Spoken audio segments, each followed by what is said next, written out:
This is the regular board meeting of April 18th, 2024. It is now 4:08 and we'll begin roll call. President Cortese, I'm here. Vice President Doe, I am very present. Clerk Lake. Here. Member Chavez.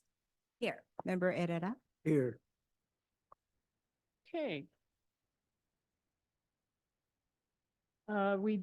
Let's see, we do have members of the public who would like to provide public comment. So members of the public may participate and comment as follows. In-person public comment may be made in person in the boardroom by filling out a public speaker request form, which has been done here. Do we have any members on Zoom? Or online?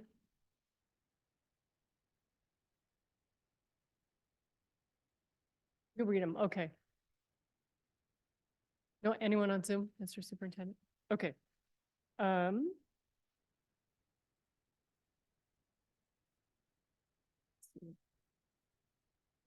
Regular and special meetings of the Board of Trustees and Board study sessions are streamed live on meeting nights and are also available for viewing the day after the meeting by accessing the district's YouTube channel listed on the district's webpage at ESUHSD.org under the quick links section.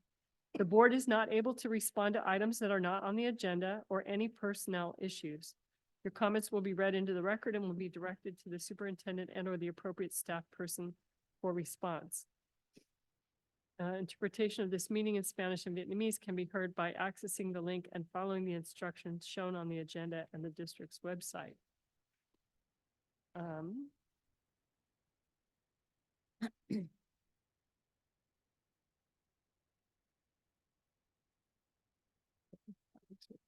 All right, so we do have two speakers. So I will call first Ashley Ward and Mr. Julio, followed by Mr. Julio Pardo. Actually, you will have 2 minutes to speak. Hi, thank you. My name is Ashley Ward. I'm a parent at Santa Teresa High School. I'm also a member of the school site council at Santa Teresa. I'm here today to talk to you guys about an amendment or a modification to the teacher's contract. At our school, and I think throughout the district, there is a clause in the teacher's contract about updating grades, and the term I think is used as regularly. And I'm asking that the board push towards a more defined timetable on updating grades for the students.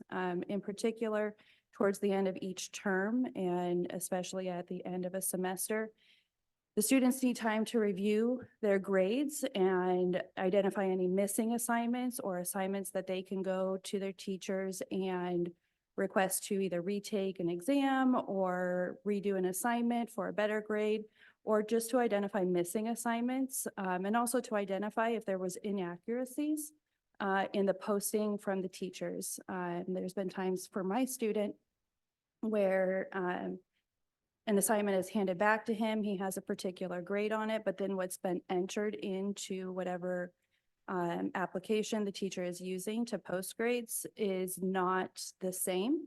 And so he's had to go back to those teachers and have them update it. With the teachers not updating the grades in a more timely manner, it doesn't allow for him time to address all of his teachers if need be. In this last grading term that just ended 2 weeks ago, I took a poll with some parents, had 12 respondents, so it's a relatively small group of people, but of those 12 parents that responded, 11 of them said that the teachers did not update grades at least 1 week prior to the term ending, which is not enough time for our students.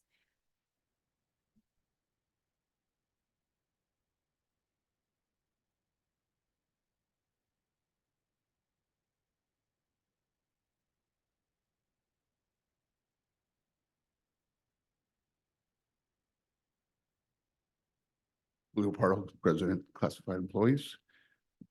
Thank you for allowing me to speak before the crowd comes. I just want to bring up the fact that there is going to be a lot of discussion today regarding salary. And the one thing I do want to just put on the record, there is some concern from classified employees regarding the fact that it's disturbing that a couple of years ago, the district was presenting budget that had $100 million surplus, basically. And that now, that was about 2 years ago, I believe. And now in 3 years, the district is telling us there's going to be approximately a little over $20 million deficit. And the thing that upsets is that it was in a 5-year period, this district has been overspending approximately $24 million a year. The question is, where's that money being spent on? Why wasn't there better management of this money so it wouldn't be in this type of situation? I know that based on some information that came out yesterday, that the teachers, ESTA and district are in impasse around their contract. All I ask is that the district is dealing in good faith when it comes to the contract. I would support the teachers in many things. This is one thing I will support them in. Regarding the rest of their contract, I don't know what is there, so I can't say anything to that. But regarding their salary, once again, I do hope that the district does bargain in good faith when it comes to their salary expectations. Thank you. Hey, thank you to our speakers, and that is it for our opening. We're now recessed to a closed session.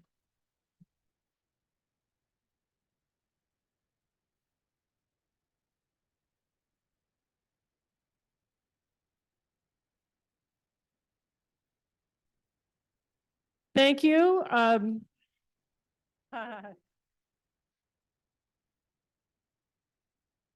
So we're going to resume our meeting from closed session.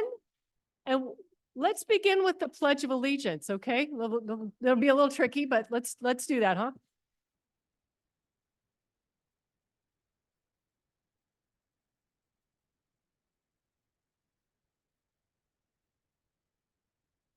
Pledge allegiance to the flag of the United States of America and to the republic for which it stands, one nation, under God, indivisible, with liberty and justice for all. One day. Okay. All right. Well, welcome. I want to welcome everybody. It's honestly great to see you. We're usually here all by ourselves, so it's good to have some company. So I have a little opening that I have to read here, so bear with me. Welcome to the regular board meeting of April 18th, 2024. Members of the, oh, this is the wrong one. Is this right? No, this is right, Mary. Okay, sorry. Reset. Members of the public, please submit your public comment as follows. In-person public comment may be made in person in the boardroom by filling out a public speaker request form located at the entrance of the meeting room, and they look like this. And if you're a student, please use the light yellow because we like to hear students first so they can get on with their evening, the homework or whatever. And then the golden ones are for adults. You may, for those that are participating on Zoom, you may raise your virtual hand to request to speak and offer your comment in real time. Whether you're here in person or on Zoom, you'll have 2 minutes to speak. You may also submit comments electronically online before or during the meeting with a 1,000 character limit by accessing the agenda link to the form on the district's homepage. Please reference the agenda item in your written comments. So that's if you're speaking in person or on Zoom or on written comment. Folks, we still have people standing in the doorway, so we can't, we have to have one door on each side where we do not have anyone standing in the doorway, okay? So come on in or step out. Okay, that's fine. Just take a couple steps back just to make sure that the door is clear. Thank you. So, Madam President, given the size of the crowd, it seems to me like one door on each side is not sufficient for safety. Really, the doors just should not be blocked at all. It's a safety matter. Well, and like I said, there's actually plenty of room. If people don't mind sitting on the floor, there's actually quite a bit of room here. So come on in if you choose to do that. We do not want to compromise safety, okay? So. All right. Continuing on, regular and special meetings of the Board of Trustees and Board study sessions are streamed live on meeting nights and are also available for viewing the day after the meeting by accessing the district's YouTube channel, listed on the district's webpage at ESUHSD.org under the Quick Links section. The board is not able to respond to items that are not on the agenda or any personnel items. Your comment will be read into the record and will be directed to the superintendent and/or the appropriate staff member for response. Interpretation of this meeting in Spanish and Vietnamese can be heard by accessing the link and following the instructions shown on the agenda and the district's webpage. Okay, so now we'll move on to 501. That's the superintendent or board may request that an item be removed from the agenda for consideration and carried to a future board meeting. Superintendent, do we have Yes, anything? we're going to ask that item 12.01 be carried to the next board meeting. 1201. Okay, thank you. All right, now we move on to, we have nothing under 6, so we'll move on to item 7.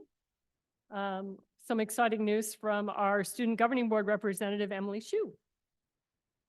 I'm proud to announce that for the 2024 to 2025 school year, your Student Governing Board Chair will be Katie Heon from Independence High School, and her Vice Chair will be Jaslyn Tran from Evergreen High School.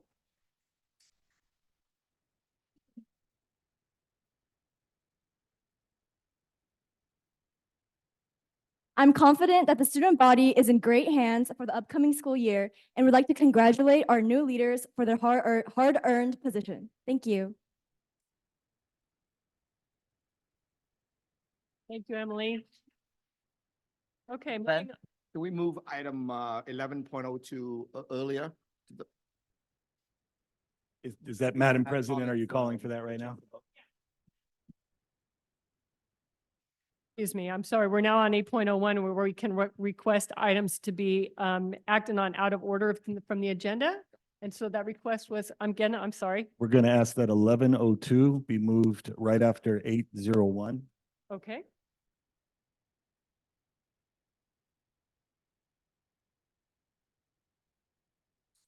Okay, is there anything else that we would Yes, like then we're going to ask that item 8.02, 8.03, and 8.04 go after 11.01.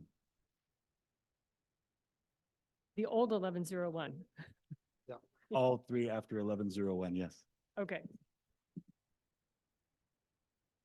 802, 803 and 804. 803, and 804. Okay, very good. Duly noted. All right, so the next item then is 1102. With, oh, did you? Were you explaining why we're moving 1102? Yes.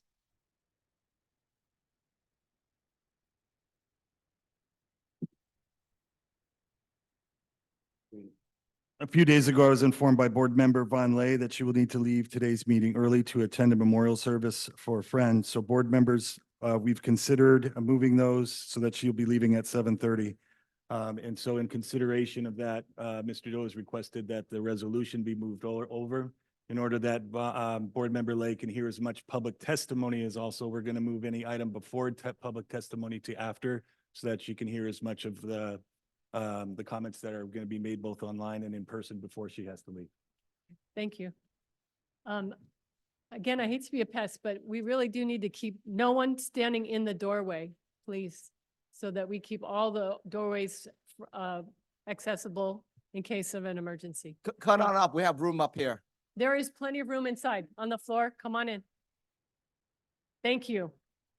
Okay, so we're going to move on to item 1102, which is discussion and or action to adopt resolution 2324-20, honoring the Vietnamese heritage and freedom flag and reaffirming Eastside Union High School District's commitment to cultural diversity. I'll turn this over to Trustee Doe. Thank you very much. First of all, thank you very much. And we have had a similar Freedom Flag resolutions. We make some update revision for 2024. And I'm hoping that I can ask our colleagues to once again supporting, we're adding language that support students as they are, welcome all our students as they are. So thank you, and I'm hoping that we could, personal favor, you can ask allowing my colleague trustee Lei to make the motions, giving her heritage like myself is we're both are Vietnamese American. Well, thank you, Vice President Brian Doe brought this item back to this meeting, and it's close to April 30th. So I want to move forward for this item. I have a motion. Okay,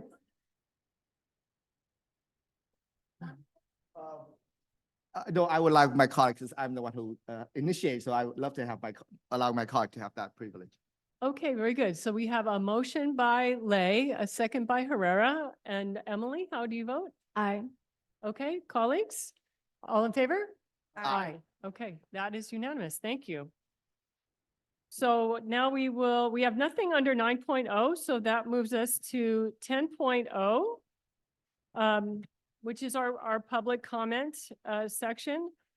So members of the public may address the board on any subject not on tonight's agenda. However, the provisions of the Brown Act preclude any action. As an unagendized item, no response is required from the board or district staff, and no action can be taken.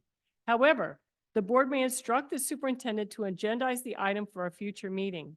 Any person may address the board on any item on the meeting agenda. Persons wishing to address the board may participate and comment as follows. In-person public comment may be made in person in the meeting room by filling out a speaker request form. And if you weren't here earlier, the speaker request form looks like this, and they're by the back door over there. And you can hand it to Mary. Where, oh, there you are. Okay. Hand it to Mary, and Mary will get it to the board. Let's see. When your name is called, please come to the podium and state your name for the record. You may also raise your virtual hand in Zoom to request to speak and offer comment in real time. You have 2 minutes to speak. That applies for in-person too. Persons may fill out a speaker request form via online submission. The link is on the district's website. Comments should be limited to no more than 1,000 characters in length. Please reference your submission, in your submission, the agenda item for your comment. And then your written comments will be read out loud as part of the meeting. And so we're going to hear from students first. And what I'd like to do to keep this efficient, oh, a couple more students, wonderful. Okay, what I'd like to do to keep this efficient is I'm going to call 3 names at a time. And if people could come up and just line up behind the podium so we can just move quickly, okay? Now, the other thing I'd like to request is there are a lot of comments. We want to hear from everybody, okay? And what I would request is everybody will be allotted up to 2 minutes. So I ask you not to be respectful. The time will be up here. Please don't go over your 2 minutes because it's very hard to have to say thank you and please be quiet. But if your comment is substantially similar to something somebody else has already said, maybe just come up and say, you know, like he said, or something like that. But just, you know, be mindful of, let's work together to just keep the meeting moving. But I want to make sure everybody has the 2 minutes that they're allotted to share tonight. Okay? Deal? All right. So first we're going to call Thomas Zhang and Katonia Adato? Katonia? Am I getting, I'm sorry. Katonia, it's Aidaco. Hello? Are you here? Yeah, Yeah. one moment, please. I'm going to call 3 people and then we'll hear from you, okay? Katrina Din. Is Katrina Din here? Or Katonia? How is it said? Katana, is that you? Yeah.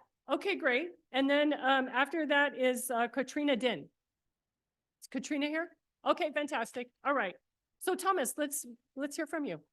So last year, in my our high school musical, my band director could not make it in time for our performance because he got a flat tire on Highway 17. Our teachers should not have to live so far away from the district they teach in. They should be able to afford housing just like how students have to live in the district, have to live close to their school. Teachers should be able to do that as well.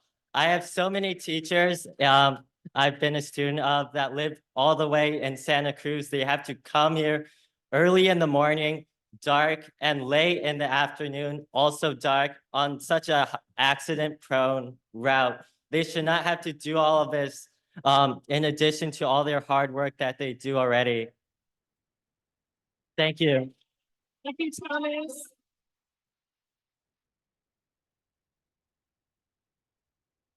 Okay, come on up and state your name for the record. Is the microphone green? The light is the Oh, light? yeah. Okay, good, perfect. Oh, damn. Oh, thank you. All right. Hi, I'm Katana Aldako, and I am in my junior year at Independence High School. I want to ask a question. What is the superintendent and the district board providing for these schools? As a student here at Independence, I am appalled by the lack of support, honesty, and integrity you have. Our school is in desperate need of reconstruction and rebounding of our students, teachers, and environment. However, the best course of action that we obtain from you is leaving us to death's ear and being treated as fodder. And instead of providing renovations and establishing the teachers' needs, you use that money towards insignificant investments like the student union building at Independence. Who was even asking for that? That money could have been implemented into, I don't know, giving the teachers raises and actually listening and providing for the teachers' requests. Remember that this school is functioning off the teachers. Quite honestly, the teachers are the backbones of all schools. Specifically, the Independence teachers work continuously for these students. These teachers treat their students with the utmost respect in regards to their position and our learning experience. They are the reason why this school is a school, most importantly. They work with such little you provide them and make their curriculums and subjects art. So why are they the ones with the lowest pay? Why are the preferably indolent district board and superintendent procuring that 50% for themselves when you already make as much as 3 teachers? That work didn't come from you. The start and the end didn't come from you. It came from those teachers. The teachers that need that money more than you do. Don't embezzle that money to encapsulate your self-greed at the hands of others, because you wouldn't be where you are without them, the teachers. Teachers for power, thank you.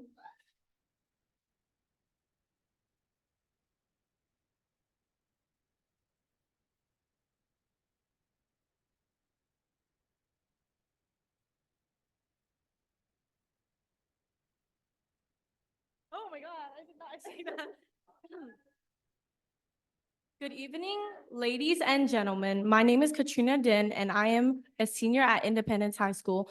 On behalf of our school's associate student body, I am formally calling for immediate action to fill our activities director position. According to the Eastside Union High School District Handbook, an activities director is expected to coordinate all school co-curricular activities and assist in providing effective communication for all activities between the principal, teachers, and the district. Other major duties and responsibilities consist of planning, organizing, implementing, supervising, and assisting with dances like homecoming, rallies, and Spirit Week events. With this being said, those are only a handful of responsibilities that this role is counted on to fill. Our activities director knew the ins and outs of our extracurricular system, and in the absence of this crucial role, we lost access to all the resources that used to be easily manageable for our annual events on campus. The district is supposed to be reputable for informing the public of the board's goals and procedures, providing fair, reasonable, and consistent treatment of issues, and maintaining consistency, stability, and continuity. During a leadership camp in this very building, we had stepped aside to discuss with your Department of HR the current situation of the role of activities director, who have prolonged this situation longer than necessary.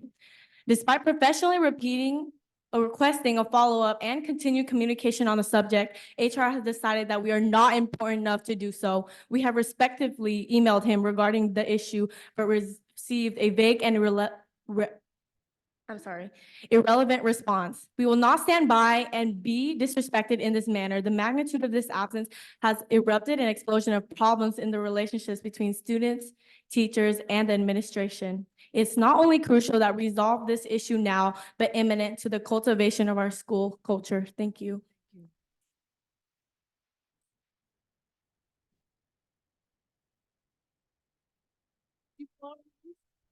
What's your name? Lily Rodriguez? Okay, you're next. I'm going to call 3 people. So Lily Rodriguez, and then Ella Tamayo. Okay, great. And then Amanda Vo. Okay, are you speaking together or one after the other? Okay, so that's 3. So that's perfect. Let's go. Okay, so Lily, you're first. Very good. Hi, my name is Lily Rodriguez, an ASB member at Independence High School. In continuation to Katrina's statement, I am also here to address the ongoing issue our student body is experiencing due to the absence of a full-time activities director. Despite countless claims to prioritize students' well-being and mental health, the adults in this situation have failed us. Their actions, or rather their inaction during the unprecedented challenge over the past 8 months, tell a different story. It's time to think about the impact that this is having on a major community at Independence, a community that is mainly students. The activities director position is critical to fostering student engagement and mental health support, and the absence of this role has left us feeling profoundly unsupported and overlooked by the very people who promised they would look out for us. Despite our relentless dedication and best efforts to uphold a positive school environment and organize meaningful, engaging activities, our progress has been persistently hindered. If you were to ask any member of our ASB about the cost that it took us to get here, that cost would unequivocally be everything. We have poured our hearts and souls into our work and navigated uncharted waters and unwavering determination, only to find ourselves continually impeded by the district's failure to address this pressing issue. It is unacceptable that there has been no clear plan or timeline for providing the fulfilling of this position. This lack of action for the district is not only disrespectful to our efforts, but it's also detrimental to the well-being of our student body. We urge the board to prioritize the act of fulfilling the role of a full-time activities director to ensure the continued success of our extracurricular programs. The students of Independence deserve better, and it's time for the district to take a meaningful action to address this issue. I do want to take a second to shout out the adults who have stepped up in a time that none of you did, and that is Coach Nelson and Mr. Yenchek, and most importantly, Miss Debbie and Miss Q. Thank you. Thank you for your attention to this matter. We hope to see some change for the sake of the students, and we hope to see it soon. Thank you, Lily. Ella, before you go. So folks, I still see people standing in the doorway, so we can't have people standing in the doorway. So you can either step back or come on in. There's room on the floor. There's a couple more chairs up here, but we can't have people standing in the doorways, okay? I think that's okay. Yeah. I'll get it. Okay. All right, very good. Ella, please. Good evening, ladies and gentlemen. My name is Ella Tamayo, and as I stand before you today, I am filled with a sense of gratitude and pride for being a part of the student body. In the beginning of the school year, we were met with an unexpected adversity as we faced the absence of an activities director earlier in the school year. Given this challenge, ASB and I rose to the occasion to maintain a normal school year for everyone, but at the cost of our well-being. We had to find loopholes to do what was needed and stay extra late on campus because we had to take on additional responsibilities while maintaining school on top of extracurriculars. For instance, we faced the absence of concessions at most sporting events and minimal ticket sales at the box office. These factors are what grant students free access to these events. However, without this, students may soon to be required to pay for admission as our finances have been impacted negatively. The lack of an activities director has a noticeable impact on various aspects of our campus life, including sports, dances, rallies, and other events. Luckily, Ms. Q, Nelson Tran, Mr. Yanchek, and Ms. Debbie have done their very best on helping us with everything that was needed to do on campus, and yet they have not received the compensation that is very well deserved. ASB has made multiple efforts to talk to you guys, the district, for an activity director, and yes, still till this day, we haven't received one. While I advocate for the student body for the upcoming school year, I'm also advocating for myself as I plan to be class president for my senior year. However, if an activities director is not promised and secured by the beginning of the school year, I will resign because we shouldn't put our well-being and mental health at the risk and go above and beyond if the district hasn't shown the same level of commitment. The lack of support and effort from the district in obtaining an activities director has been disappointing. All we request is an effort to provide what was needed all along, an activities director. Thank you.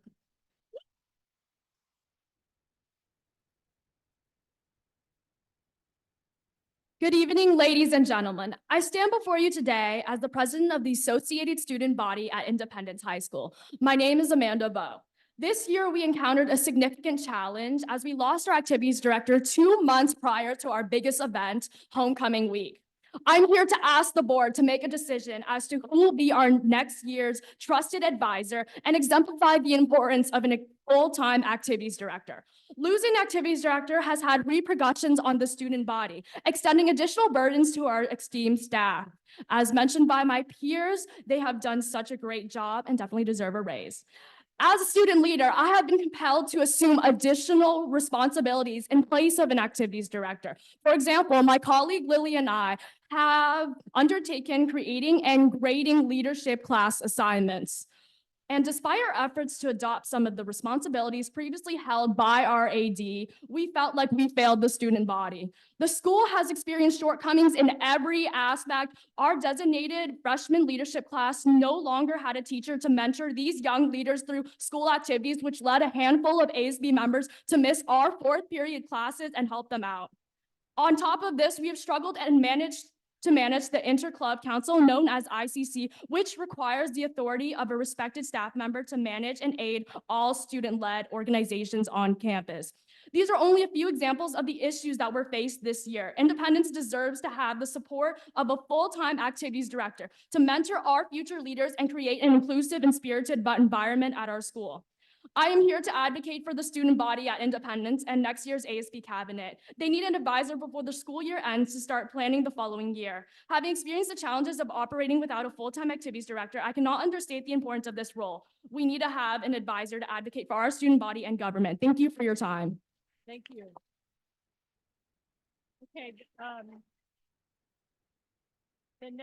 the next three student speakers are Genesis, is that you? Okay, so Genesis and then Kalik Gafford. Okay, if you could line up behind him, that'd be terrific. And then Perchaya? Did I get your name right? Okay, thank you. All right, Genesis, please go ahead.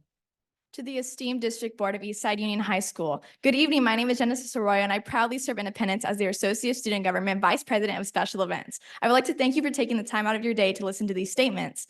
I have always found a passion in student leadership. I was beyond elated to be elected into ASB this year. Unfortunately, a lot of things changed that. To say that this term was unprecedented is an understatement. I never truly understood how crucial it is to have one designated member of faculty focus on advocating for the student body until we lost ours. I would like to acknowledge and vocalize my understanding towards the fact that there are processes in place when it comes to situations like these in order to ensure the safety of the students, processes, and these processes could take up to months. And I think I speak on behalf of my cabinet when I say we have done our best to abide by these processes for the past school year. With that said, it cannot go without saying that this year took a toll on everyone trying to mend the void that the lack of an activities director brought upon all of us. There are no words to begin to even express my gratitude towards the staff members, administration, and my fellow classmates who have stepped up and taken even more upon them of what is already asked of them in order to ensure that this year's student-led events ran smoothly as possible. Ms. Quach and Ms. Debbie, your contributions this year are not going unnoticed. Our staff truly deserve the word and to be compensated as such. This school district prides itself on their commitment for providing students with resources needed to ensure their mental health remains a priority. They have implemented the mental health and wellness program on campus and have done an excellent job at surveying the student body for feedback on how could they improve. However, I wish that the district could have done more to support us through this very difficult time in which we vocalized several times that we were struggling. Eastside Union Board. Although we managed to get to this term successfully, the prolonged absence of activities director position cost the mental health and well-being of the affected individuals mentioned earlier in this process. I do not wish this situation on anyone. However, if it does happen again, I hope there can be better communication and more support to prevent something like this happening. It is with pride I mention that I will be serving Independence as their next ASB president if there is a physical activities director on campus. Thank you for your time. Thank you. So, before we hear from our next speaker, student Independence ASB, let me just say, I appreciate you being here and advocating for yourself. I can't comment because it's public comment on it, non-agendized, but I can say really great that you're here. Thank you for making available this forum for you.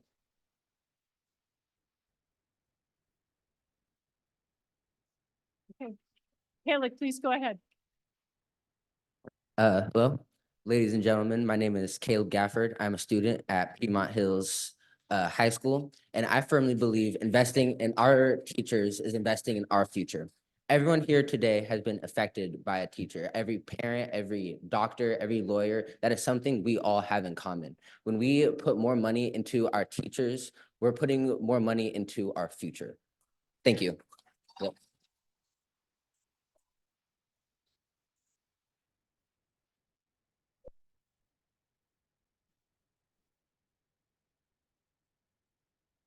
Good evening, everyone. My name is Purchaya Napasawangwong, and I am a senior from Piedmont Hills High School. And I want to start off by saying I don't want to be redundant and say what's already been said, but I want to tell you guys that I was the class president for the past 3 years, not my senior year though. And aside from doing their jobs, teachers have sacrificed their time, and being a teacher is really being a lifestyle. The amount of time they dedicate to their parents or their students, I've witnessed firsthand by just being in the student body. And now as a regular student, I can still see that. And today I'm here for my physiology teacher, Ms. Shank. This year, we're supposed to learn about the physiology of the human, and she had such a difficult time trying to get Minks for us to actually learn. So investing in teachers does really invest in a better education. And I think you guys should really just invest in them, please. Thank you.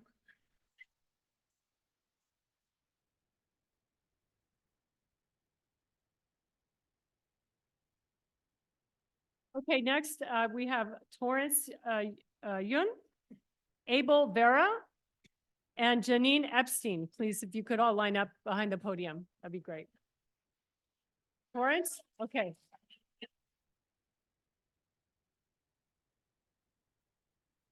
Do I just introduce my name? Are you Torrance? Yeah. Are you Abel? No, I'm just here. Support. You're just a support. Okay, very good. Yeah, go ahead. Hello. My name is Torrance, and I'm a senior from Piedmont Hills High School. First off, I would like to address our librarian at our school.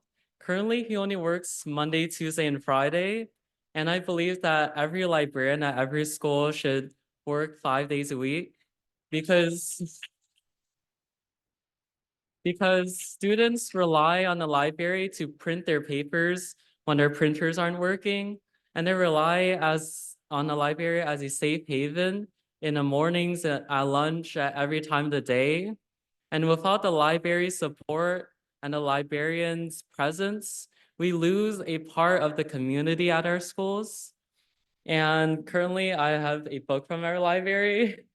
And I think if we invest in teachers and our librarians, we also invest in their ability to read and to excel at school, because every component of our school is a meaningful part to us. And another issue I'd like to address is our slowly deteriorating school. I walk to class and I see lamps falling down, and pillars that support the hallways are slowly eroding away. And instead of replacing the pillars, I just saw a huge square block of wood to support it. And it's just getting replaced and replaced instead of addressing the issue, which is replacing the pillars. That would be all. Thank you.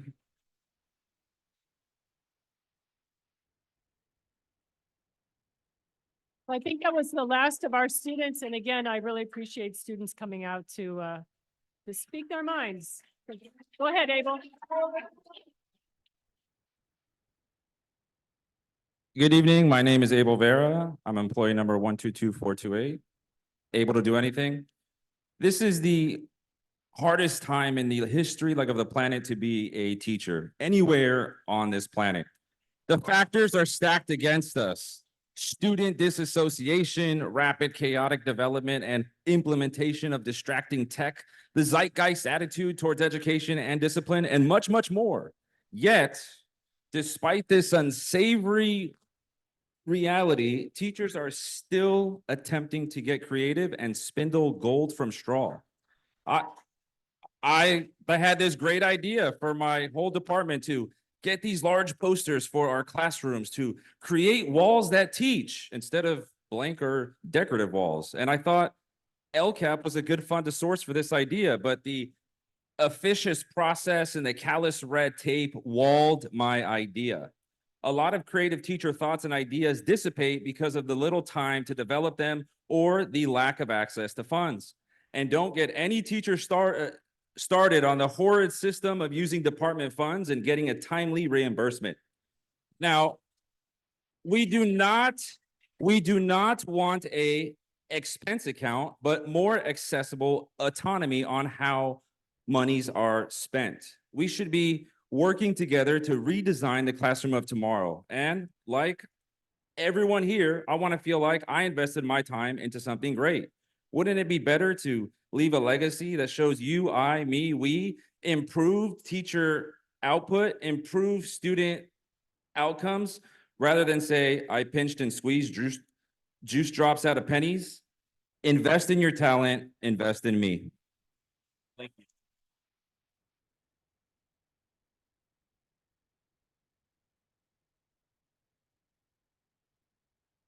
Hi, my name is Janine Epstein. I've been a teacher with the district for over 20 years. I've been teaching for at least 28. I also do loan doc, notary, doggy sitting, take on extra ISP students and home hospital students just so I can live in San Jose. I've been teaching nearly 30 years and I do not make the median income. I'm about 40,000 short of that. I don't begrudge anyone the money they're making, but I'd like to say us too. I'd like a 15% raise. I'm wondering, are we going to add the vow of poverty to our new teacher packets? Come to Eastside, be poor for the rest of your life? Thank goodness we have food banks on our campuses because many of our teachers are having to use them. I want to know, how many jobs do you have and when was the last time you had to use a food bank? Think about these things when you're thinking about whether or not we deserve a raise. I spend more money in my classroom. Remember, they say teachers steal from home to take to school. We feed our kids, we supply them with everything they need. We should be making at least the median income so that we can afford to live here and have a home. Thank you.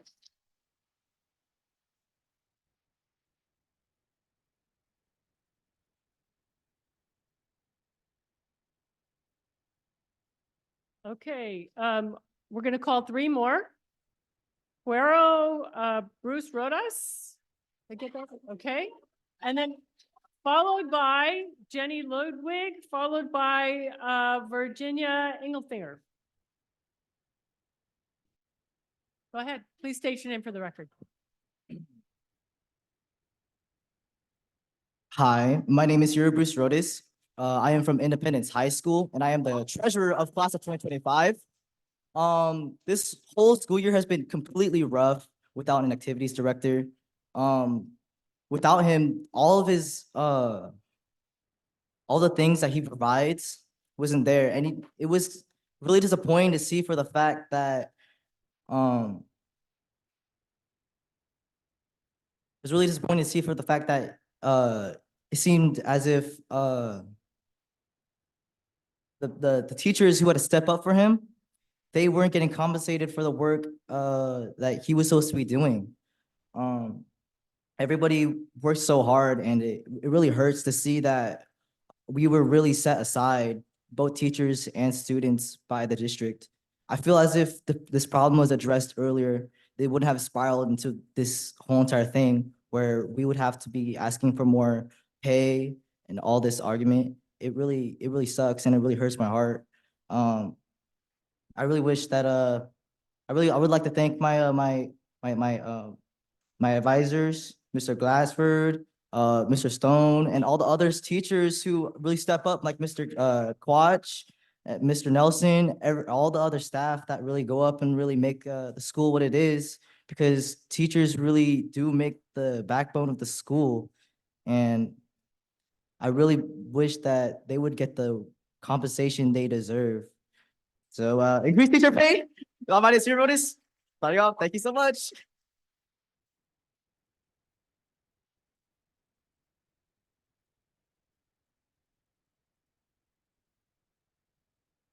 Good evening, Jenny Ludwig, teacher, state council rep for CTA, proud union member. I stand in solidarity with my ESTA and CSEA brothers and sisters.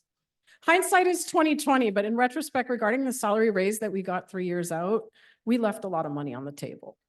All the while COVID was raging and the governor was dumping record-breaking amounts of money into education, we were sitting at 4% and 4.25% raises.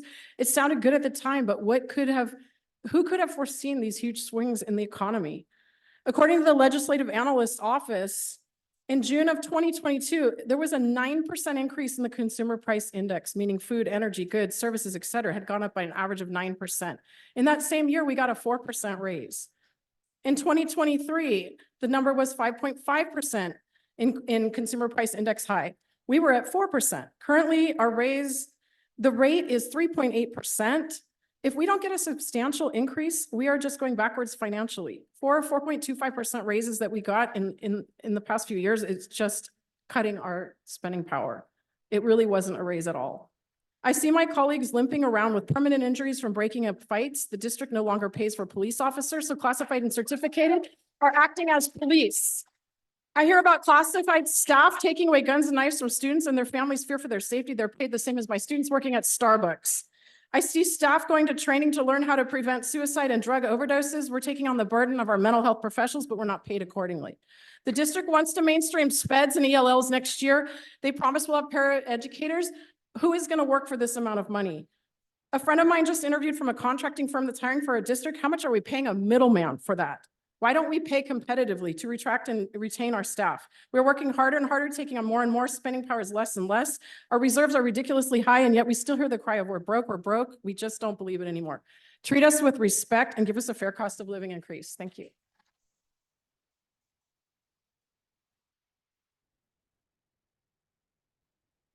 Hello, my name is Virginia Engelfinger, otherwise known as Jenna. I teach multimedia at Independence High School. I'm the site VP. I want to thank the students for coming out. I'm so proud of them. Wonderful kids. My son's here. I was pregnant my first year at this district. He was here at every board meeting that we've attended to fight for salary increases in the last 20 years. There he is. He's super cute. I appreciate your time and listening to what I have to say. I'm here to request you give the teachers of the East Side a dignified quality wage increase.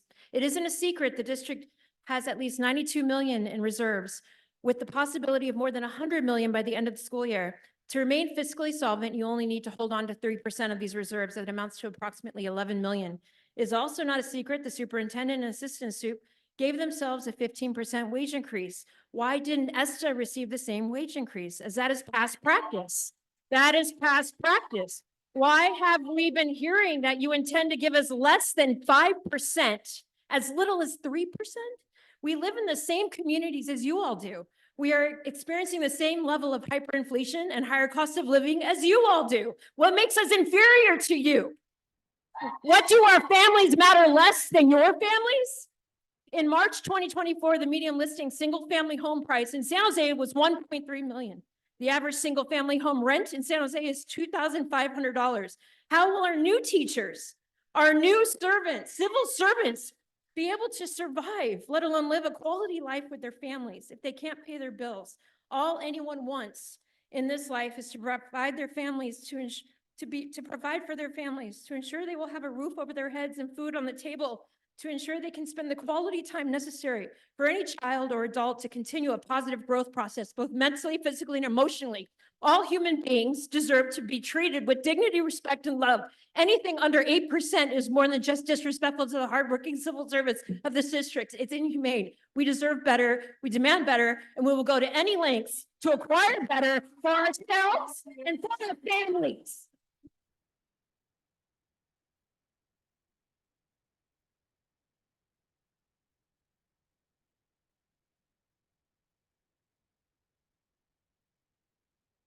Okay, next we have Alyssa Imai and Jordan Stone, thank you. And Matt Kwong, please, if you could line up, that would be great. Alyssa's the first one. Alyssa Imai? Is Alyssa still here? Oh, she's here.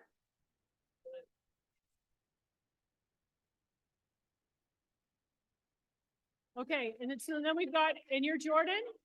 And then do we have Matt Kwong? Matt, if you could line up, that would be great. Okay, go ahead. Hello and good evening. My name is Alyssa Imai. I work at Silver Creek High School and have for the last 6 years. Currently, I am maxed out on the salary schedule with a master's. And after working at 6 years in Eastside, I am still low income and considered low income in San Jose.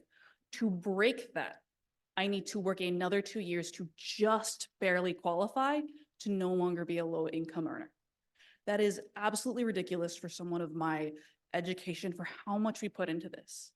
As an art teacher, it is also absolutely insane to tell me that I am supposed to serve 30 children for 95 cents a class every day. I can guarantee you that any art class you have taken where you have done more than draw and paint with the cheapest paint is funded by art teachers out of their pocket.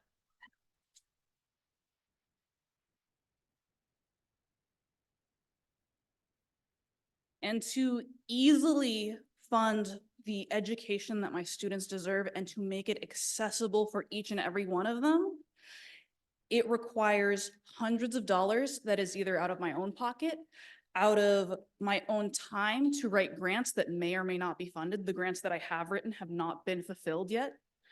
And to beg, justify, and see if my principal is even willing to give us an extra $100 here and there. And that is absolutely ridiculous. This is let alone buying a house or affording rent, which is also going up. I think we heard 25,000 from Virginia Engelfinger. I've been looking to move and the lowest I've seen is 27 for a studio apartment. So yeah, please invest in us. Because if you cannot invest in quality teachers, there is no reason for us to stay, and there is no reason for us to go over. So, thank you.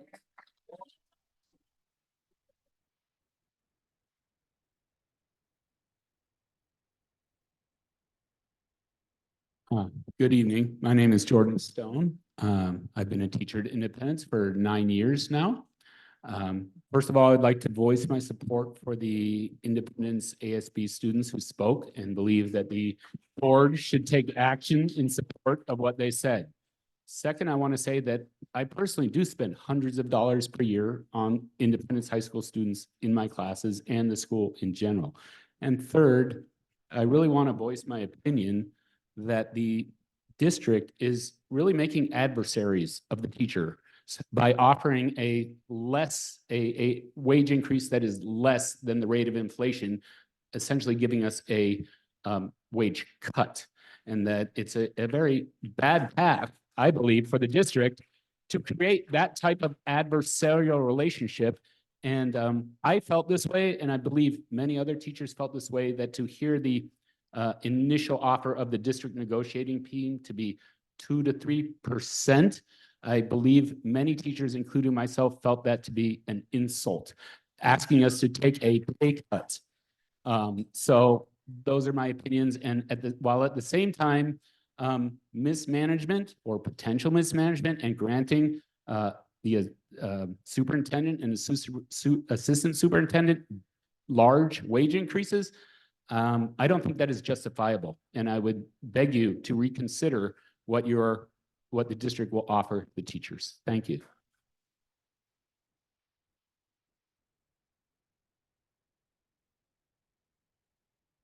Matt Fong, Oak Grove High School.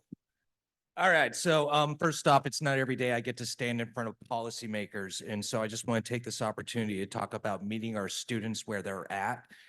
50% of our kids are failing Math 1.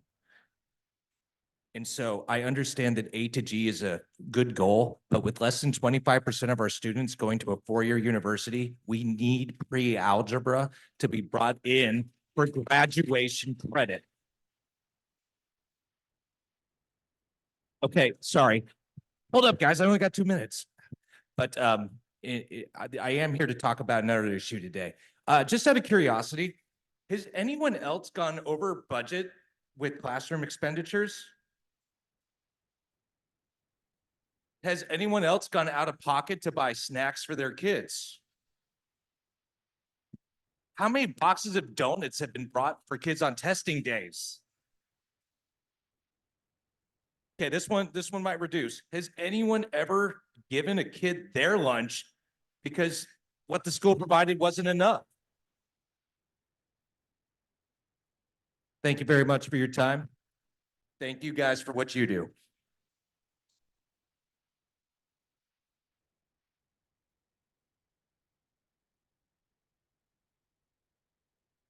Okay, the next three people, Katana Adako, I think, was that the same person we heard from earlier? Yeah, she's a student, right? Okay.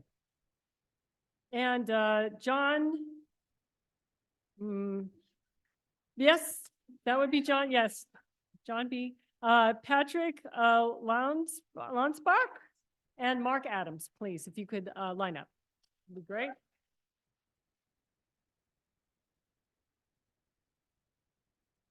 Thank you for hearing us. John Bishopberger, Independence High School teacher. Just wanted to give a context of the point of view that the teachers share here. Some of my colleagues have pointed this out. CPI report over the last 3 years, 4.7 in 2021, 8% in 2022, 23, 4.1.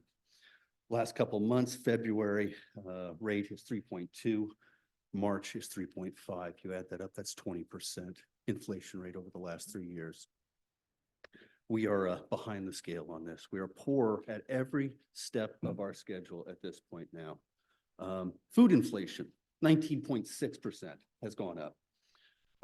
Home auto insurance and auto insurance, 17.7% from 23 to 24.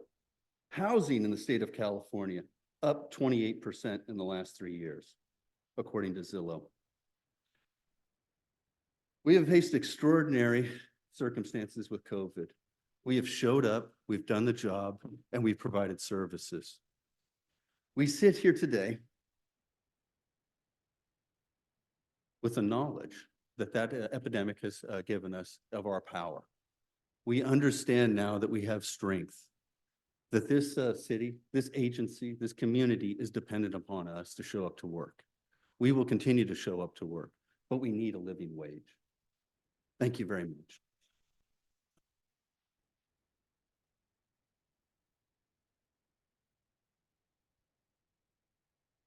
Good evening, Patrick Lansbach, James Lick High School. Kind of contrasting what everyone else is talking about prices going up. I've been kind of reflecting on how the role of a teacher has evolved over the last 40 years. And every day in my classes, I'm teaching students the same lesson, regardless if they're reading at a 6th or a 12th grade reading level. I'm struggling to teach economics concepts that rely on math to students that vary, again, from a 3rd to the 12th grade reading level. We've been scaffolding lessons to support English learners. We've been providing emotional support to our students. We've been navigating the complexity and challenges of a UBR matrix. We've been building curriculum and strategies to support all students equitably. We are managing a slew of technology issues. And all these things are great. And most of these things we should have been doing for the last 40 years, but they require a crazy amount of time and energy. And while the roles and responsibilities of teachers are skyrocketing, once again, we cannot keep up with inflation as far as our wages go.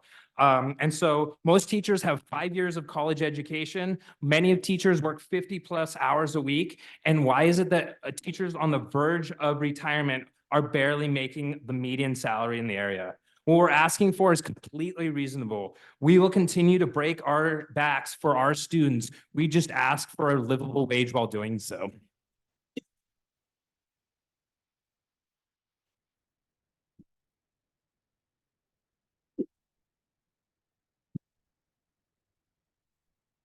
Mark Adams, James Lick High School. Thank you. According to the California Department of Housing and Community, what is defined as low income in Santa Clara County varies. If you're a single person to $96,000 a year or a family of three, $123,000 a year. Look at our pay schedule and see where your teachers fall. A new teacher begins and sustains a large part of their career essentially in a state of poverty.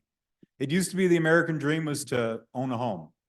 Now it's to get an apartment, not a studio, but a one-bedroom apartment, maybe washer and dryer included. It's a struggle. And we had a lot of students speak today, and they were speaking to the issues that mattered, that were important to them. And it is a hopeful thing that many of them will join the ranks of teachers and teach at the schools they graduated at, teach in the East Side. People that now represent their community being able to rise up, become teachers, and live in their community, not living in a room in their parents' house or sharing a one-bedroom apartment. We would like to see our students become our future teachers. They will be the best representatives of our schools. But the harsh reality is, will they be able to afford to do that? The work we do now is not this contract. We're not going to be able to solve the problems with just this one contract, but we can grant relief. And we can also prepare for future generations. A lot of us are going to be retiring in a few years, right? It would be so wonderful to see students rise up to that position. Let's create a profession and compensation for that profession that draws our students into the teaching profession. Thank you.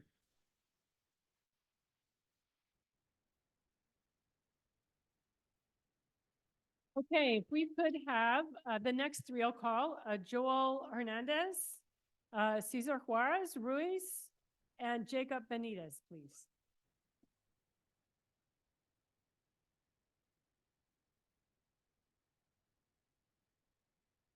Joel Hernandez, YB. Good evening, board members and Superintendent Vanderzee. My wife and I are both employed full-time as teachers, as well as take on additional tasks at our sites that help bring in extra income.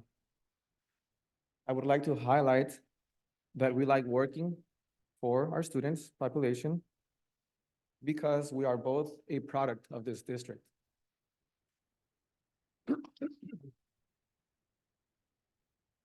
Between us, we hold 3 bachelors, 3 credentials, and a master's, which we are still paying for. I mention this because I want you to know that we take our job seriously because we love teaching. We did not get into this job by chance. We prepared for it. The reason why I'm speaking tonight is to emphasize that with our current income, we cannot keep up with inflation in the Bay Area. I urge you to consider living costs in San Jose and how it is affecting educators when deciding the increase we deserve. Thank you for your time.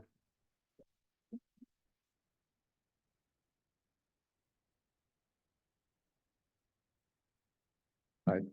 Hello, good evening. My name is Cesar Juarez. I'm a teacher at Silver Creek. I graduated from Mount Pleasant, '04. East Side schools all my life, except 2 years in Mexico. But us educators in East Side, we need a fair race in order to stay in the communities we teach. Our roles as educators is essential for a thriving community. Our strong roots in our communities make it possible for students to feel welcomed, for us to have student-centered curriculum. And so we are essential for our communities at our schools and in greater San Jose, Santa Clara County. Now providing a fair raise that allows teachers to stay here, that allows us to live comfortably will damage those strong roots that we have made here in our community. And as a strong and proud union member, I used to teach at a charter school for 5 years, and before I left it, I unionized it because I know the power of our unions. We know the power of the working class, and we need you all to give us the raise that we deserve. Thank you.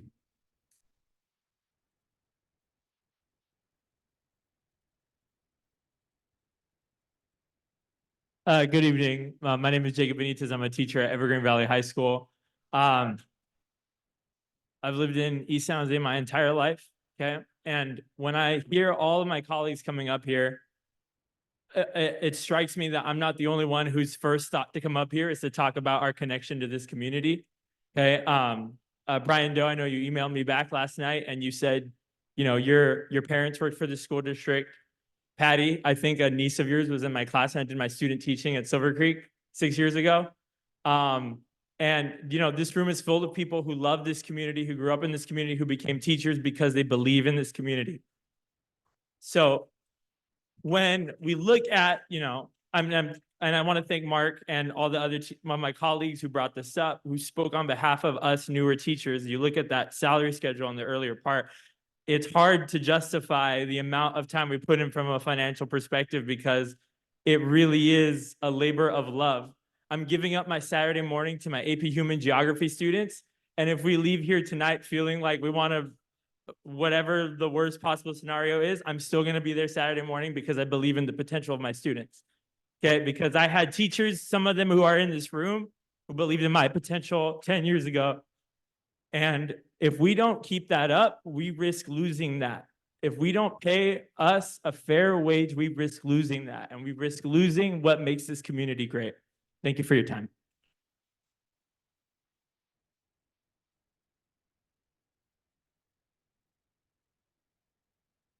Thank you. Okay, next we have Joanna Shea, Eden Conlin, and Allison Brunson. Allison Brunson.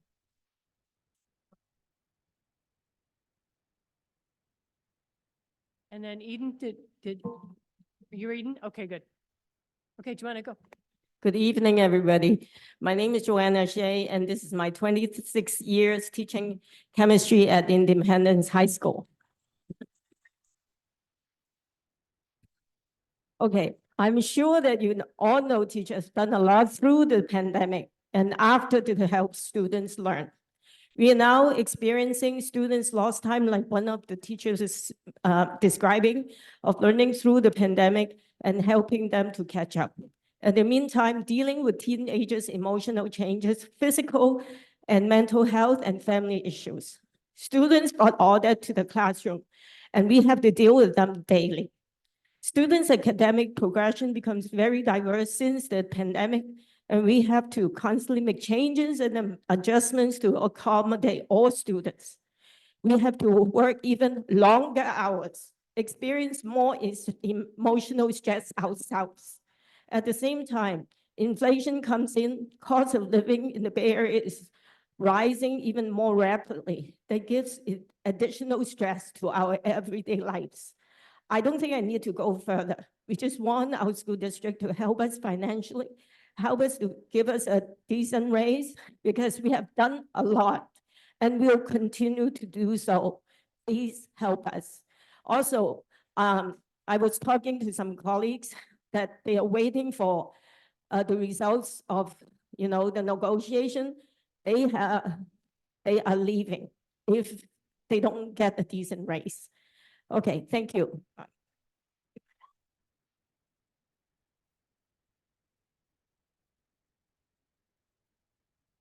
Oh, my name is Eden Kong-Huin. I am a science teacher at Piedmont Hills. Piedmont Hills High School has been my home and has been my home since 2012. It's where I met my husband. It's where I met my best friend, my maid of honor, and it's where I found my love for science, learning, and teaching science. It's also where I experienced and participated in my first teacher strike back in 2015. What they don't tell new teachers is that no matter how much you love your students or your coworkers, is that there is still immense sacrifice.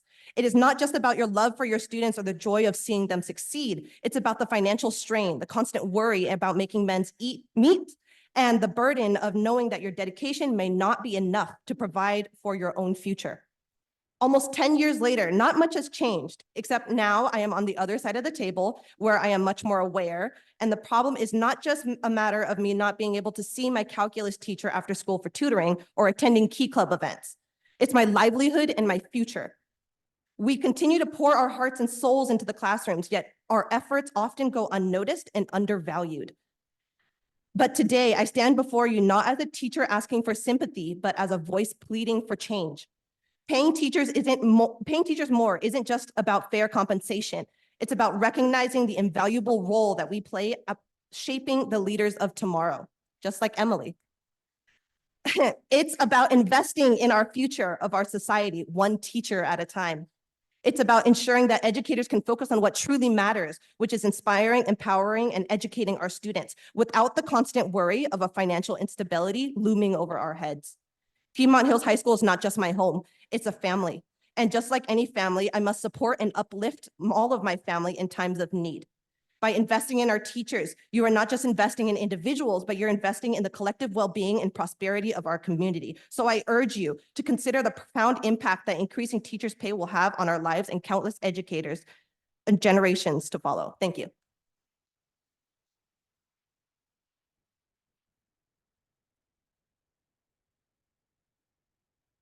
My name is Allison Brunstein. I teach science at Independence High School. I stand before you tonight with an unfortunate sense of deja vu and a really heavy heart. For me, this is year 26 at Independence High School, a district and a job that I love, a district to which I give 100% of myself, at least 50% of my waking hours. For me, this is the 5th time addressing this board, imploring you to recognize the efforts of your teachers with a fair working age.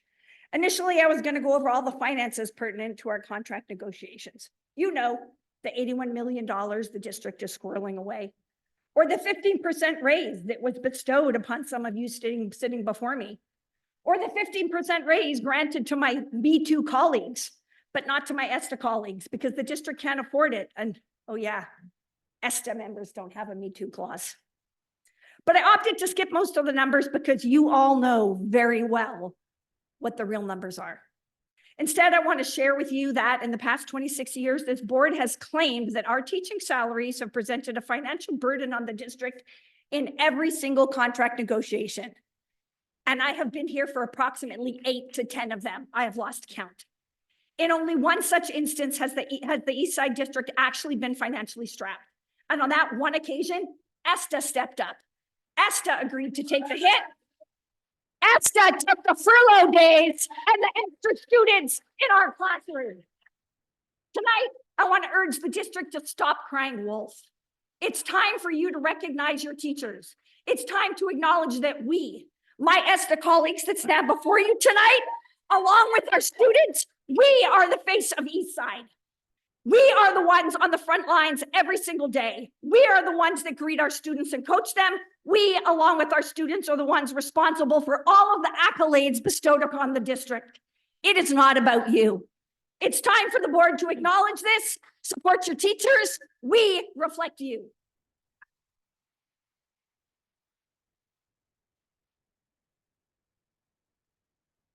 Okay.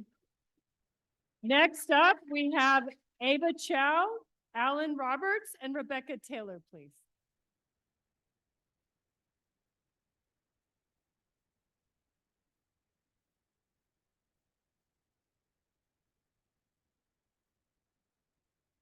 Hello, Superintendent Vanderzee, Honorable Herrera, Honorable Doe, President Cortese, Honorable Lay, and Honorable Ms. Chavez, and Student Representative Emily. My name is Ava Chow. I am the ESTA Secretary, and I'm also an ELD teacher this year. We need a fair raise. The raise in which board members have approved for Superintendent Vanderzee is about 15%. And I hope that you will find the money or have our Associate Superintendent Hontun help find money. If you can find 15% for our Superintendent Vanderzee, you can find more money for us as teachers.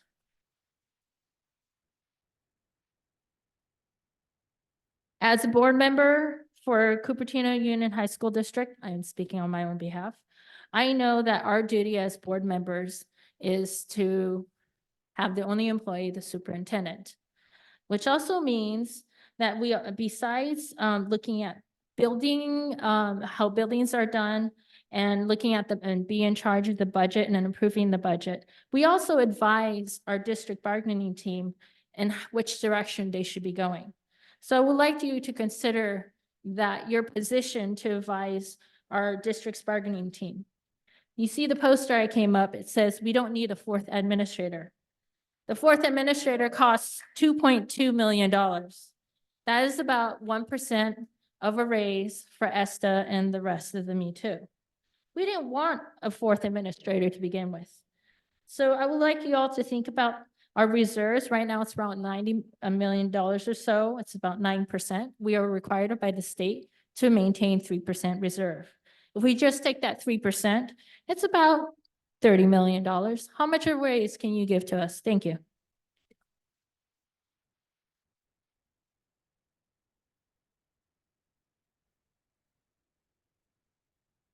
Good evening, everybody. Losing my voice. Don't know why. I'm Alan Roberts. I am at Evergreen Valley High School. I have served Eastside for 34 years. I started with Mr. Herrera when he joined the board. I started in Eastside.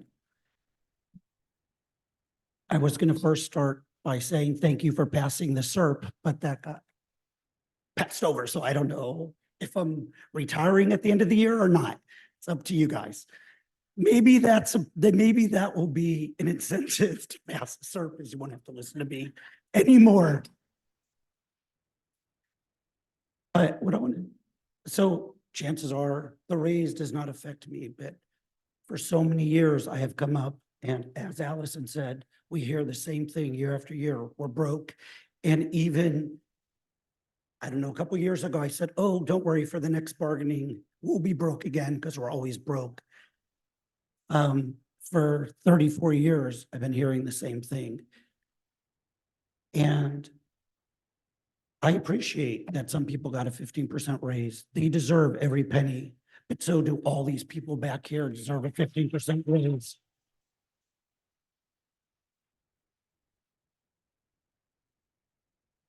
You know what, and I've, for those of you that have been on the board for a while, you've heard me say this before, you know, and I think I could speak for everybody. Nobody goes into teaching to get rich, but we didn't take a vow of poverty either.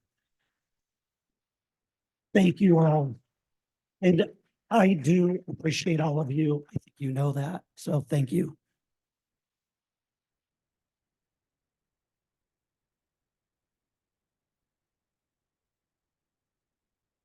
So you all have been discussing the retirement package. I'm deeply concerned that we will not have qualified teachers to replace these teachers that are retiring.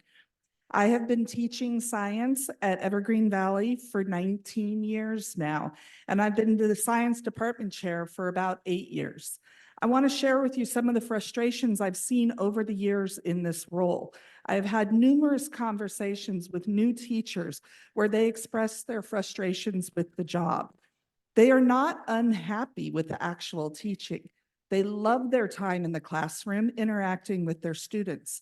They're enjoying even the outside work that is a part of teaching, the curriculum planning, grading, prep work for the classes. What they are not enjoying is the lack of sleep, the lack of days off, the inability to afford the place that they are living because they are not making enough money to live in the South Bay. They have evening jobs, weekend jobs, and work full-time all summer and all holidays just to make ends meet. How are we going to be able to serve the students in this district if we cannot keep the wonderful qualified teachers working for us?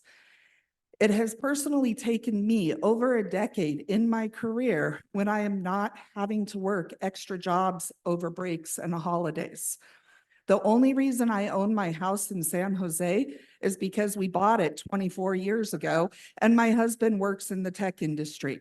If it was just me or my husband was also an educator, we would still be struggling and working extra jobs, and we would have to live a much greater distance from our workplace.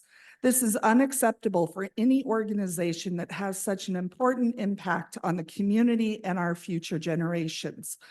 Please consider this vital issue. We cannot attract qualified, enthusiastic, and passionate teachers to this district without competitive wages and benefits. Thank you. Something must change or the students will truly suffer in the years to come.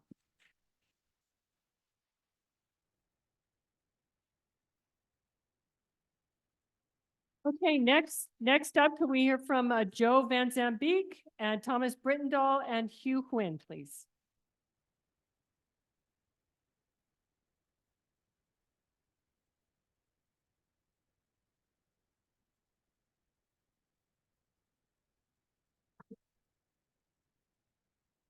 Good evening, Mr. Andersey, board, students, parents, community members, and especially tonight, my fellow ESTA members. This is the largest amount of members I've seen since that really fun time when 848 pink slips were passed out to the district a few years ago. This is my 26th year in the district. I'm not the oldest, my silvery locks notwithstanding, but I'm also not the youngest. I have friends and coworkers across the district at every site, from CSEA to the district office. I have students who are now my coworkers. I have students who are now the parents of my students. And in 26 years, I have always been proud to say I worked for Eastside. We have worked collaboratively. We have worked for the good of our students. We have always had their interests in mind. And yet with my students as a science teacher, I'm always instructing them to look for patterns. And from Mr. Vanderzee to Mr. Funk to Mr. Mosier to Mr. Nunez to Ms. Zendejas to Mr. Cotto, there was always a common thread. Well, maybe next year it'll be better. Maybe next year or the year after that. It always seems to be a struggle when it's time to come look for raises.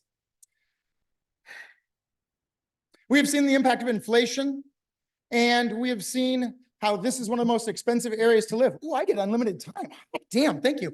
And so I was talking with one of my colleagues, a new teacher, and I was saying that when my father and mother bought a house 54 years ago, it was 5 times my father's salary.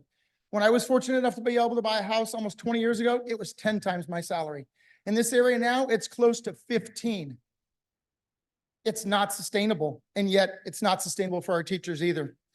And in talking with this colleague, I continued saying, God, you know, when I started, it was $29,000 a year. I lived with my grandparents for the first 5 years. And I said, you know, in your time, you might be making over $200,000 a year. And she looked at me and she said, and we still won't be able to buy a damn house in this area. Is it too much to ask for a fair and equitable raise? I don't think so. Thank you.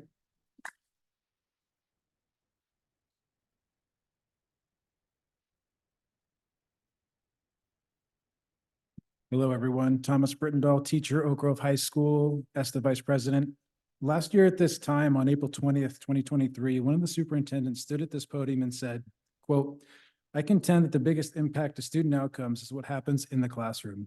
And I think one of the challenges that we have faced as a district is when you say the word intervention, you think it's something outside of the classroom, end quote. In the same presentation, the superintendent talked about the need to analyze human and social capital to improve student outcomes. The superintendent defined human capital capital is not only the knowledge, skills, and intellectual ability of staff, but also their commitment and disposition.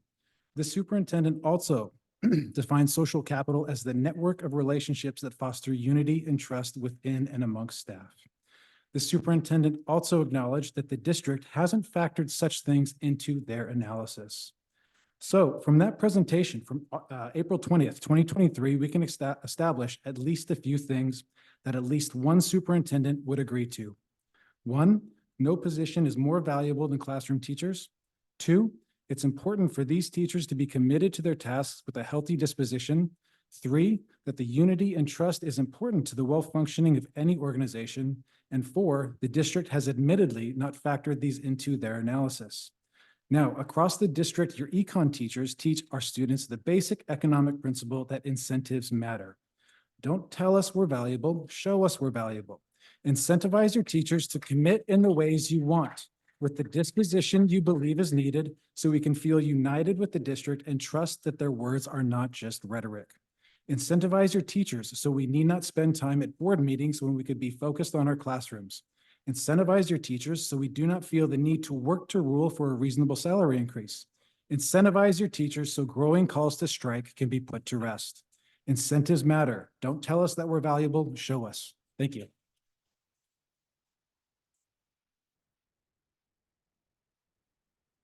And as Hugh is coming up, could we please have Ben Herning and Harriet Garcia line up, please? Good evening to the members of the board. My name is Hugh Wynn. I have reached out to each of you prior to the meeting via email, and I would like to address you tonight to reiterate my position on the topic of teacher compensation. I'm the parent of an incoming 9th grader in the district, and I have 2 younger children entering the district within the next few years. I am a regular voter at the local level for board member positions. I'm a homeowner whose taxes directly fund this district. Additionally, I was a student and graduated from a school in this district 25 years ago. I'm here to give my complete support to the teachers in their quest for fair and competitive compensation. From my personal experience, the education I received 25 to 30 years ago from a school in this district gave me the foundation to succeed in college and to forge a career path that has allowed me to return and become a member of the community that I grew up in. Now, as a parent, I expect and I demand the same kind of opportunities for my children who are about to become students here. We all know teachers have the most contact and are one of the most vital components of student success. I was fortunate to have been taught by high-quality teachers who engaged with me, challenged me, and nurtured my goals and ambitions. In order to retain and attract these highly qualified educators, the district needs to offer competitive compensation. Everyone here knows how hard it is to survive in our valley. Without compensating our educators competitively, we risk sacrificing the high-quality education that is vital to what makes it that is a vital part of what makes living here so appealing. It is foolish and the height of hubris to expect quality teaching talent to remain in a district that does not pay them a competitive rate. As a homeowner, I especially know the kind of pressures district families are under. Inflation, interest rates, taxes. We all feel these pressures. Nobody is immune. Despite these challenges, the residents of the district have shown time again the willingness to approve and pay for ballot measures that benefits education. So in short, Thank you. your voters want you to pay these teachers. Thank you.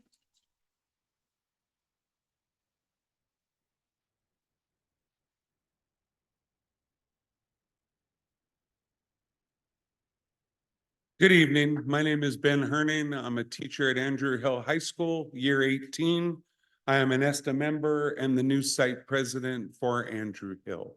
And, you know, you've heard so many people say it well. You know, we all knew that there was dwindling enrollment, and yet we kept hiring. The 4th administrator, despite all the pleas of our union not to do it, was done.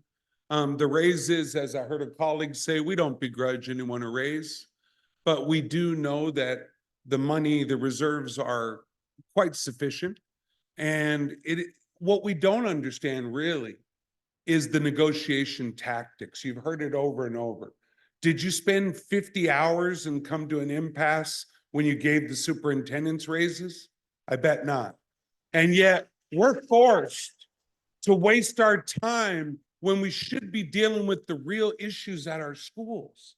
And I stood here after the attack at James Lake, and I asked you guys to come to our schools, but not just to come, but to actually stop hanging out with the principal and sitting in the student union, but to get with our advisors and see what was really going on at our schools. And that didn't happen. And so now here we are, and we're all wondering why we have to go through this when you could, now we're at an impasse, so it's going to drag on and drag on and drag on. And you're forcing us when we really want to do the work. At Andrew Hill, as you heard our principal say, we have the highest homeless rate. We have kids from both hemispheres on this planet. I went from teaching AP to teaching kids from 10 countries speaking 6 different languages. It's not a problem. We're happy to do it. We don't want to fight for what we deserve.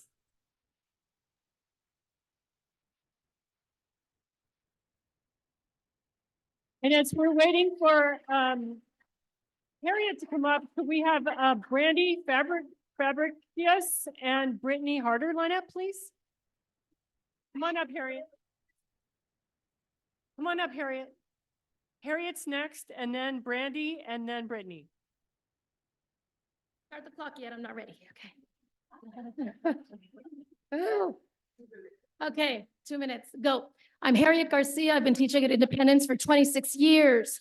I've been the coordinator of the Teaching Academy for the last 2 years, being in the academy for 26 years. Our mission statement brochure states, Teaching Academy mission is to provide students a rigorous academic curriculum and experiences that prepare them for college to be teachers, leaders, and responsible citizens. So for the last 26 years, I've told my students that my goal is when they graduate, they take all of their 4 years of experience, go out into college, get their teacher credential, and come back to Eastside to teach. And I'm going to go ahead and do this, even though I didn't give her a heads up. Tracy Andrade Torres was my kid 2010. She graduated and she's a teacher at Evergreen Valley High School. The reason I need all the time I can get, the reason I mention her is I sat in practicum junior year, sophomore year, freshman year for her and her cohort, and that was my goal. I remember them going to Orchard junior year, working with the TK kindergarten class, and I remember going to see practicum at Vincent Noble when she would do lesson plans on weather patterns. I remember that. The little kids didn't understand clouds, but anyway, and I remember looking at that class like I do every year and telling them, our goal is to go out and remember that passion, remember that feeling you got when you went out to these schools, come back to Eastside and do that again as certified teachers. How am I going to tell them that now? How am I going to continue? I have to be honest, when I walked in and I saw Tracy, I was sad. I was frustrated. I am sad and frustrated because here's a 17-year-old who sat in my classroom 14 years ago. And that passion and that respect and that due value is being continuously questioned. And here she is coming back and serving her community. But you're not serving us. You're not continuing to respect us. You're going to lose more teachers. And it doesn't take a rocket scientist to know why we have less teachers in the profession. And we have less teachers going into teaching.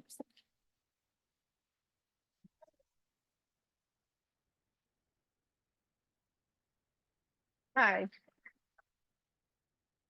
My name is Brandy Fabricus. I'm a educator at Independence High School. I'm Santa Teresa class of 1992 as well. So, and I'm not actually prepared. I was going to yield my time to other people, but I guess that's not happening. So I'm not that quite prepared. And so I'll just share a little bit here. I did start in this district in 2005 when I had a 2-year-old daughter who actually grew up coming to these meetings, holding signs when those 800 people wore pink slipped, and supporting her mom into being also a Independence alumni. She went to our school. I'm very proud of our school. I'm very proud of every colleague that I work with that does their job 110% every time. This has been an ongoing fight since that 2005, where we've when I started, we were doing raises plus COLA.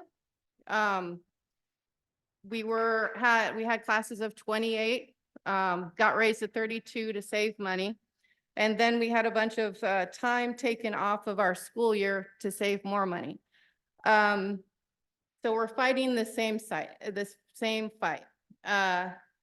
My daughter, she's at UC Davis now, which is why she's not here now, or else she would be. And I'm very proud of her. But she's also not here because we had to move away. We live in San Leandro now, and that's because we can't afford to live here anymore. I lived here with her until her senior year, and then we were pushed out. The landlord sold the house like a bunch of other people sold their houses because it was time. The commute is insane, but again, I love this school, I love this district, and I'm here to stay, but I'm also wondering why 15% and what extra things are on your plate to get that 15%. Thank you.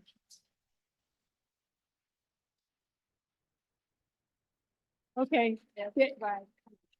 Before you begin, Brittany, friendly reminder that we cannot have people standing in the doorways. So if you're in front of the door, please come on in. We actually have more room now because some people have left. So please, let's keep the doorways clear. Thank you. And then if I could also have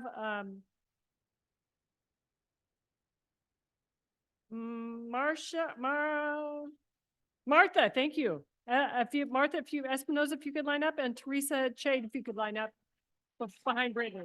Okay. Okay, Brittany, go ahead. All right. Esteemed colleagues and members of the board, my name is Brittany Harder, and I am the drama teacher at Evergreen Valley High School. I started there 4 years ago with distance learning, and I immediately fell in love with San Jose. But like so many of the talented and passionate educators that I am blessed to work alongside, I am struggling in this current climate. I have a question for everyone here. How many of you have had to have a second job just to make ends meet? And that's way too many. As teachers, we give so much of ourselves to our schools, to our students, taking on more responsibilities than we are compensated for. Oftentimes running clubs, staying after school, and giving things out of our own pocket to make sure that our students' needs are met. We are told constantly to walk into the classroom and to treat everyone in fair and equitable ways. But when is that going to be given to us, the teachers? When I hear that there is not enough money in the budget to give us wages to actually give us comfort in how we live our lives, I feel like you are, quite frankly and respectfully, disrespecting us and the efforts that we put into our classrooms day in and day out. Many of us also have classrooms that are well underserved. I have 42 students a class every class. That is not equitable to me. And I'm fighting and working a second job so that I can serve my students. And that is the tip of the iceberg of what we are all facing today. We want to be treated respectfully. We want to tell people to get into this profession. We want to do our jobs because we love it. And we want to be compensated fairly for what we do. Thank you for your time, and thank you to my colleagues.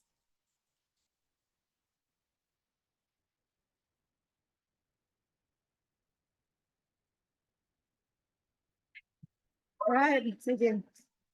Okay, I want to start off by mentioning some of the things. Well, I'm not going to mention everything that was mentioned, but I do want to remind you that during the pandemic, many of us faced a lot of challenges. The mental wellness deterioration didn't just happen for students, it happened for us too. When we had to work our ass off to modify our lessons to make it appropriate for distance learning, and we would not have kids to show up to the classes, it just hurt to have a couple kids show up and then we can have to continue and teach. Please don't forget about us. We were here when we were asked to come back. We exposed ourselves and our families day in and day out, seeing 150 to 160 kids. And that's something that you are not taking in consideration. Some of us had to take some drastic sacrifices to not even be too close to our children so they would not get sick. I need you to understand that. Some of us had to leave our children with our parents for a whole year. And it was hard. And you do not see the sacrifices that we made for our families. We go through shootings in different places, in different counties, different states, and yet there's no acknowledgement for what we do and the loss of life and the mental thing it does to us as teachers in the classroom when we see it in the internet happening. That is not okay to treat us with disrespect for what we do. We do a lot more than just be in the classroom and teach. We're counselors to these students. We have no free lunch. We have no break. Why? Because we're talking to students. We're calling them outside of our time. And for those who are science teachers, guess what? Science teachers do not use their time to prep. We use our time to prepare labs, to prepare solutions. We stay after school 2 hours, and don't get me started about our supervision hours. We put in 12 hours, even more than that, and we don't even see our kids after that. Think about that, please. Okay? Think about that. Our families do not deserve less respect than yours. Thank you. Okay. So my name's Teresa Shade, and actually my father-in-law taught at Independence. He taught at Overfelt. I think he was actually one of Manuel Herrera's kind of David Shade. He's the Superman guy. So I started in Eastside, I don't know, 20 plus years ago. And it was my father-in-law, actually, David, that kind of said, you should come to Eastside. You're really going to like it here. I used to teach at Ida Price Middle School. I taught there for 10 years before I decided to move up to high school. And I got to tell you, my life is Santa Teresa High School. Like, I'm almost 60 years old. I could have taken your retirement package this year. And I'm like, hell no, I love my job. I absolutely love my job so much that my two children, or my older son actually, who graduated from University of North Carolina, a successful wrestler, he's become a teacher, but not at Eastside, not at Eastside, and not at Eastside because they don't pay enough. There are districts in our county that pay way more than Eastside. And I don't mean to be mean, Glenn, but like 15%? 15%? Can I just say that again? 15%? I've done Matt Gelati's job as an advisor with, I gotta tell you, worst freaking job as an advisor I would ever wanted to be. And I work the underprivileged kids. I am the student teacher. I'm the teacher that teaches the Pathway kids, Program 180, the rough and the tumble kids. I've got food in my classroom. You come to my classroom during break, during lunch, it is fully supplied, not on my salary, but on my own personal dime that literally I take out of my budget every month to make sure and ensure that my kids are fed. The fact that you guys are discounting us and not even thinking about offering us any kind of an increase is shameful. I'm upset, and I'm not one that likes to speak in front of crowds.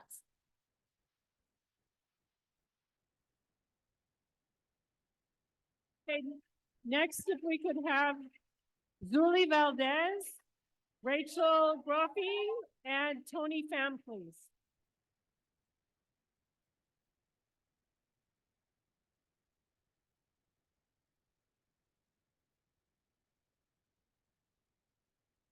Zuli?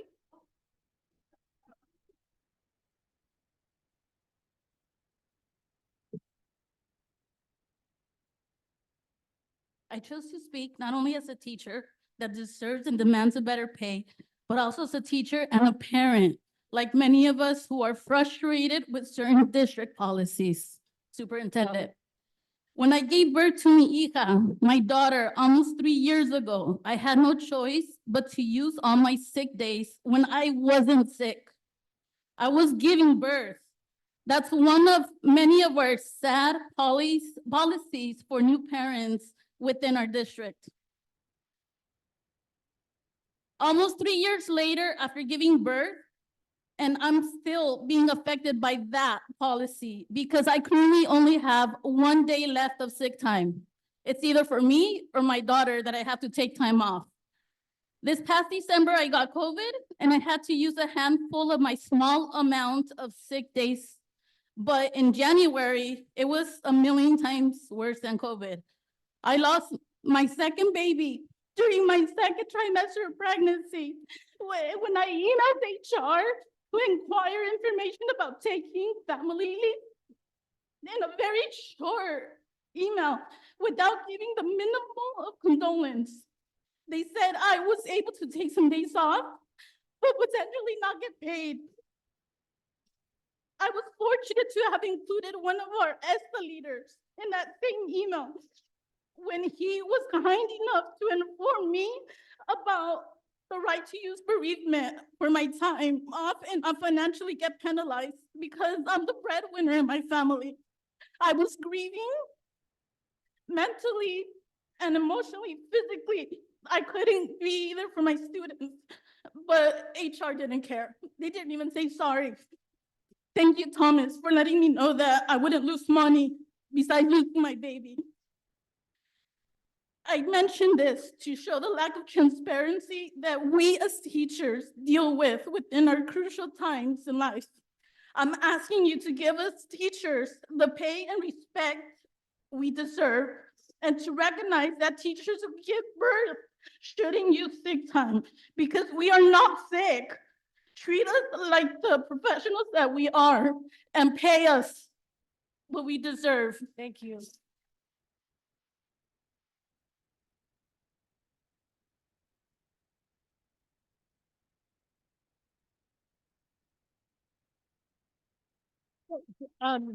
Just a reminder to please state your name for the record when you come up and announce yourself. Thank you.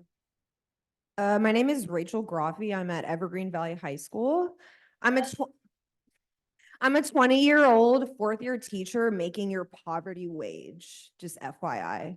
My partner and I make a combined income of almost $200,000, yet we will never be able to buy a house in the area we were born, grew up, live in, and now work in the income, and as the income gap and disparity continues to increase compared to previous generations. When one salary could support an entire family, children, mortgage, bills, fun activities, etc. You all sitting here on the Board of Education who have aspired to climb the corporate ladder of education and work at the district level have completely lost your sense of financial reality.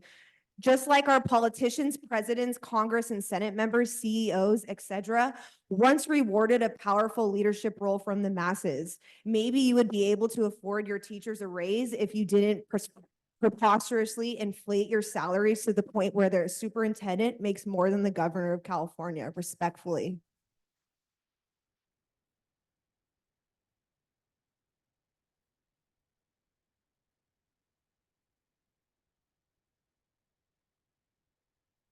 Hello, my name is Tony Pham. I'm an English teacher from Evergreen Valley High School. I am used to poverty. I know what poverty is like. When I was going to Evergreen Valley High School as a high school student, I was growing up on Section 8 housing, and I moved 3 times. And I biked 6 miles just to get to school with a single father. I was depressed, suicidal, and the only reason why I was able to make it through high school was because of the teachers behind me, like Miss Marfia Rosa and Mr. Griffin, because they always kept their door open. They were willing to listen to me. I'm used to poverty. I have sat in my classroom wondering why I was so depressed as a teacher of 7 years now. And I have my door open every single day because I don't want students to suffer the way that I did, to make sure that I catch them before they fall. And every day, my friends who work in tech, they say, why don't you just close your door? And I said, no, I can't. Because I've already lost a student a couple years ago. And I can't imagine losing another student now. I can't imagine these students who walk up to me and tell me, I want to be a teacher. And I look at them and I have to hold back saying, no, I don't think you should. I can't imagine you suffering the way I do. I don't think that's okay. I would have never been here with you today, standing in front of you to speak if it weren't for the teachers in this district. Why am I back at Evergreen? Why am I working for 7 years, looking forward to what? To more suffering for myself? It's because I believe that the students need me. And they have proven time and time again that they do need me. And so I will never close my door. All I ask is, how dare you?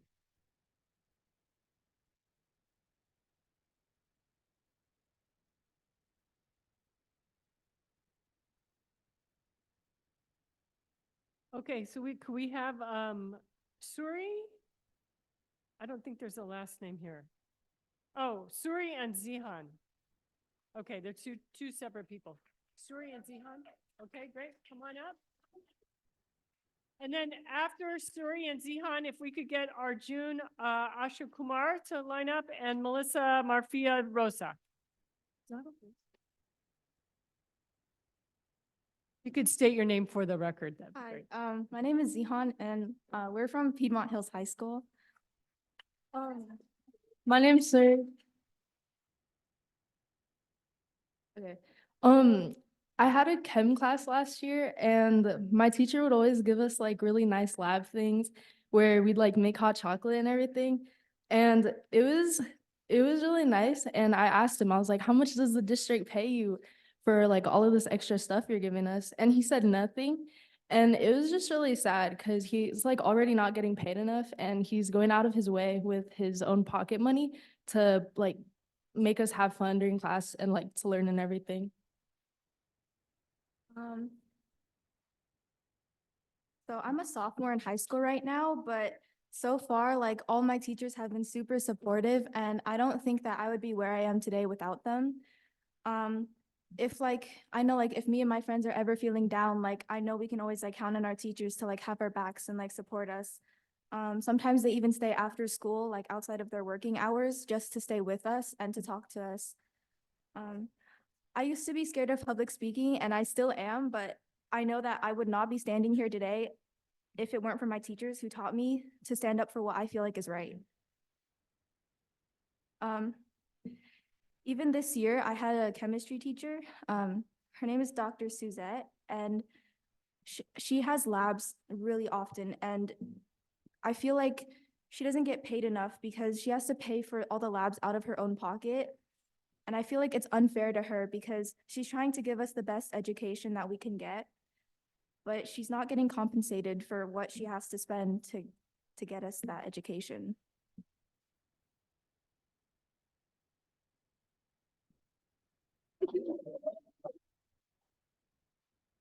Thank you.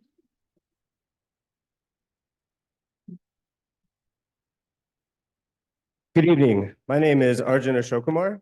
I grew up in Eastside San Jose. I went to Yerba Buena High School, graduated in 2008, and I played sports, football and basketball. I came back to coach first because I wanted to give back to the community that gave me so much and taught me so much. Through that, I found my love for teaching. And currently, I am the head basketball coach at Evergreen Valley High School and a chemistry and AP environmental science teacher. I just wanted to give you an example of what a typical season is like for somebody who does what I do. I willingly give up my summers and falls to train the students to become better basketball players. Don't get paid anything for that. During the season, my days are somewhere between 12 to 14 hours from the moment I leave home to the moment I come back.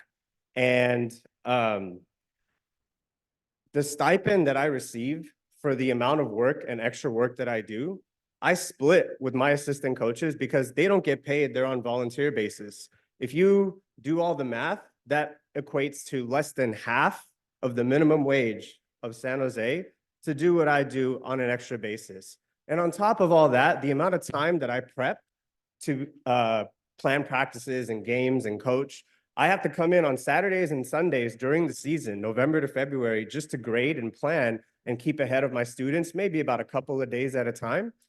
And the amount of work that I do pales in comparison to the amount of work that the people behind me do on a daily basis. We do so much and get paid nothing for the overtime and the extra work that we put in as educators because we love our students. We believe in our students and we want them to be part of this community growing up, coming back and doing what we do. But how can we do that if we don't have fair compensation? I believe we deserve it. Thank you.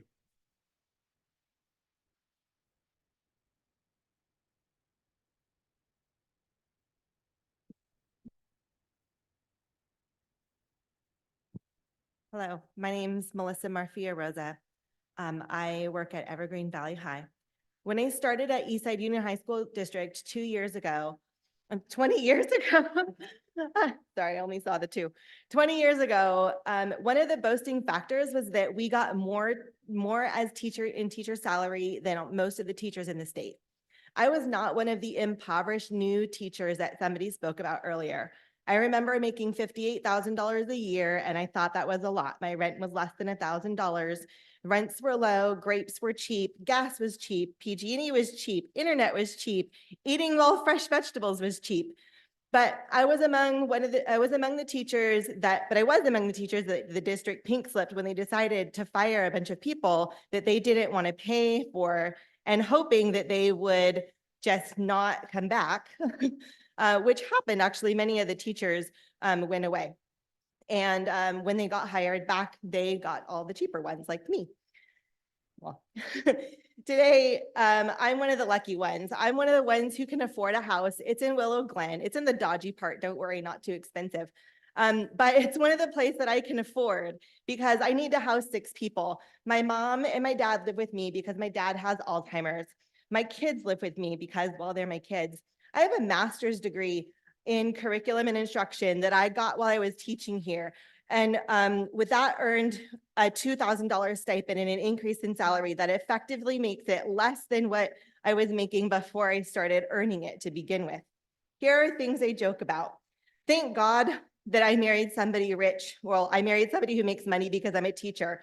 How much do I make? Well, when my paycheck goes in, my mortgage goes out. Thank God I have a husband who can care for everything else. I never felt worried that I could put gas in my car. Today I do. Groceries have been expensive. And so when I went to buy the basics, my kid asked me if they could have more than apples. But when I went to the grocery store yesterday, the grapes were $10. I actually thought, I don't know if I can buy it. I have a master's degree. I'm a highly skilled professional. I spent 6 hours at home grading 99 essays between Monday and Wednesday this week. So my students. Thank you for your comments. So my students could be able to pass their test. And I'm here skipping my son's baseball game because I can't buy grapes. Thank you.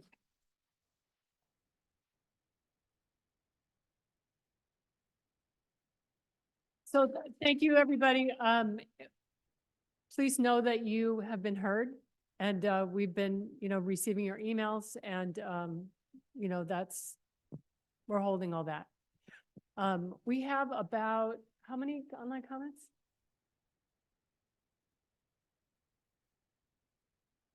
There's about 45 online written comment that we'll be reading at this time. Right. So what I suggest is that's probably going to take around an hour. So I'm going to suggest that we take a 5-minute bio break, and then we'll come back and hear the online comment. Okay.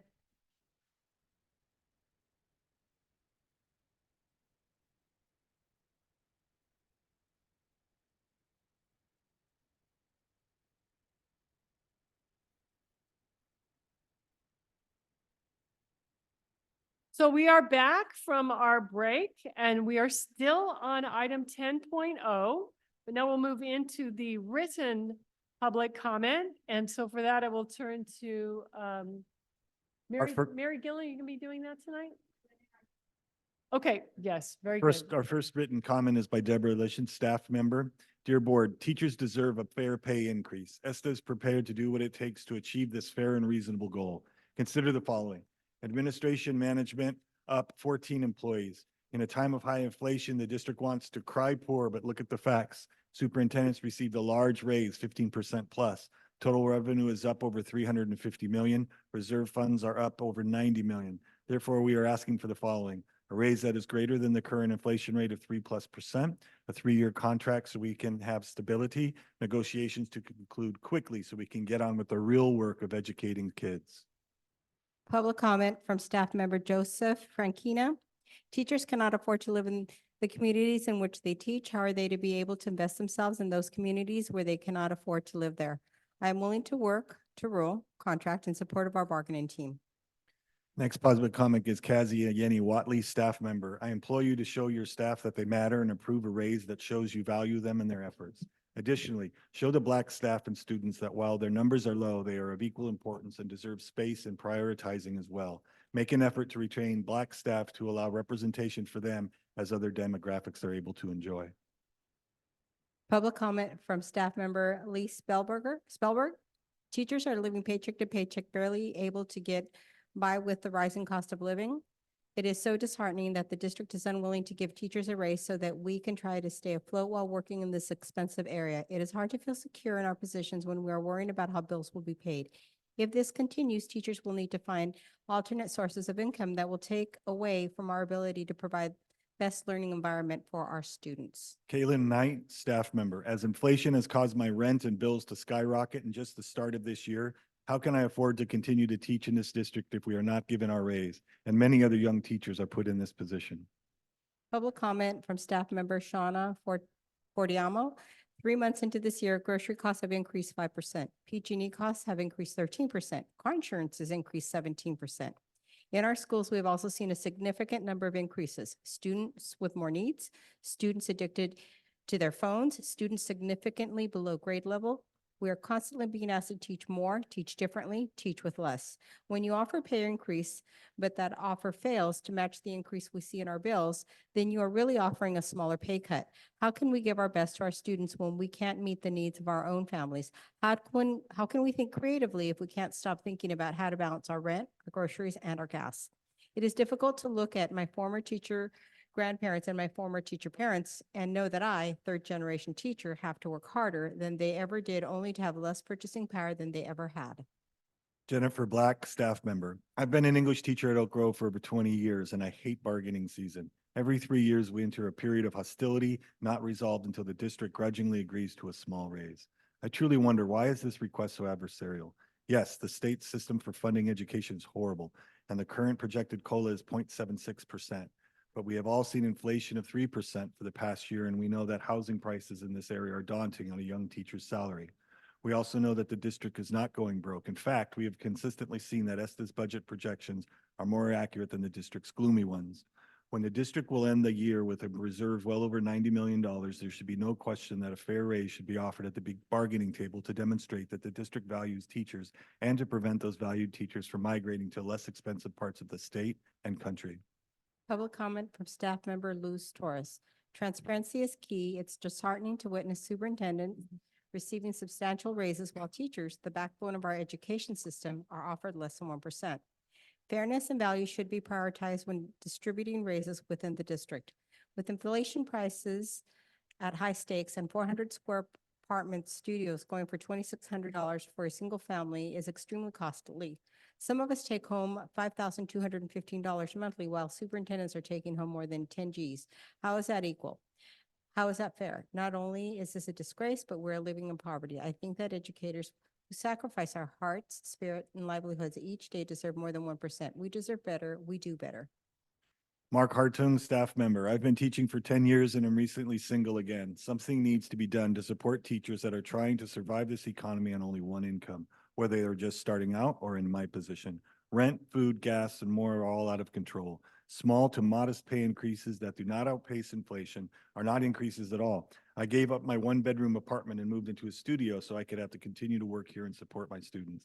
I'm not sure how many sacrifices I have left in me. The next step when necessary is to leave the district or leave the area.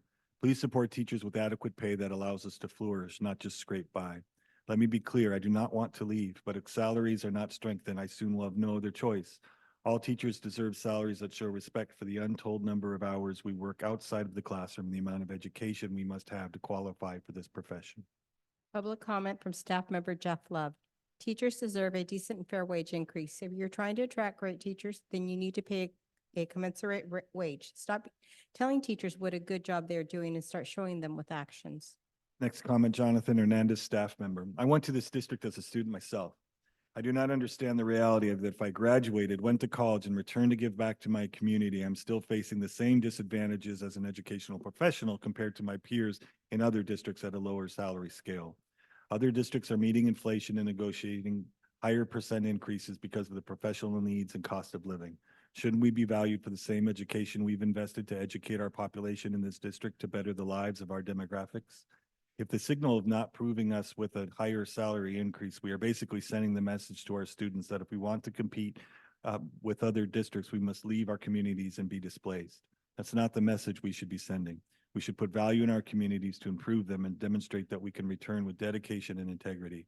Otherwise, more and more educators will look elsewhere.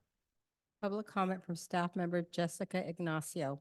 On November 17th, 2022, you voted on and approved a salary increase of over 15% for the district superintendent, raising the low-end salary from $279,880 to $322,440, and the high-end salary from $299,067 to $344,607 for district administrators. This is egregious and financially irresponsible to have done this, given there is a Me Too clause in the teacher's contract and administrators always get the same salary increase as teachers. Why give district administration a separate salary increase? It takes a teacher in our district 30 years of service and 60 units of higher education beyond a bachelor's degree to earn $135,000. This feels like the wealth gap in our economy and against our values as a district. How are we practicing equity if we can't be fair in how salary is distributed? We're asking for the following: a raise that is greater than the current inflation rate of 3%, 3+%, a 3-year contract so we have stability, negotiations to conclude quickly so we can get on with the real work of educating kids. Dr. Wendy Stegman, staff. Good evening, board members, superintendent, district staff, and colleagues. I rise to ask you to find it in the papers regarding our current budget and records of every past budget. We know that the third and usually first and second years do not accurately show what the budget for this district will be. The governor has previously said that the money this year is intended for this year's kids and should not be stashed away. You are required to have 3% reserves. We all know that you can afford a small raise for everyone and some very large raises for some that have been negotiated in closed session. Social Security is giving the seniors and disabled folks a 3.2 increase. The staff of ESUHSD just wants to get a little closer to the cost of living in this area. I cannot bargain for any union in this setting, but I'm sure that people would accept a modest but helpful increase to ease the reality of falling further behind each year. Public comment from staff member Saren Oshintola. Teachers are at the battlefront, the classroom, so we need a raise.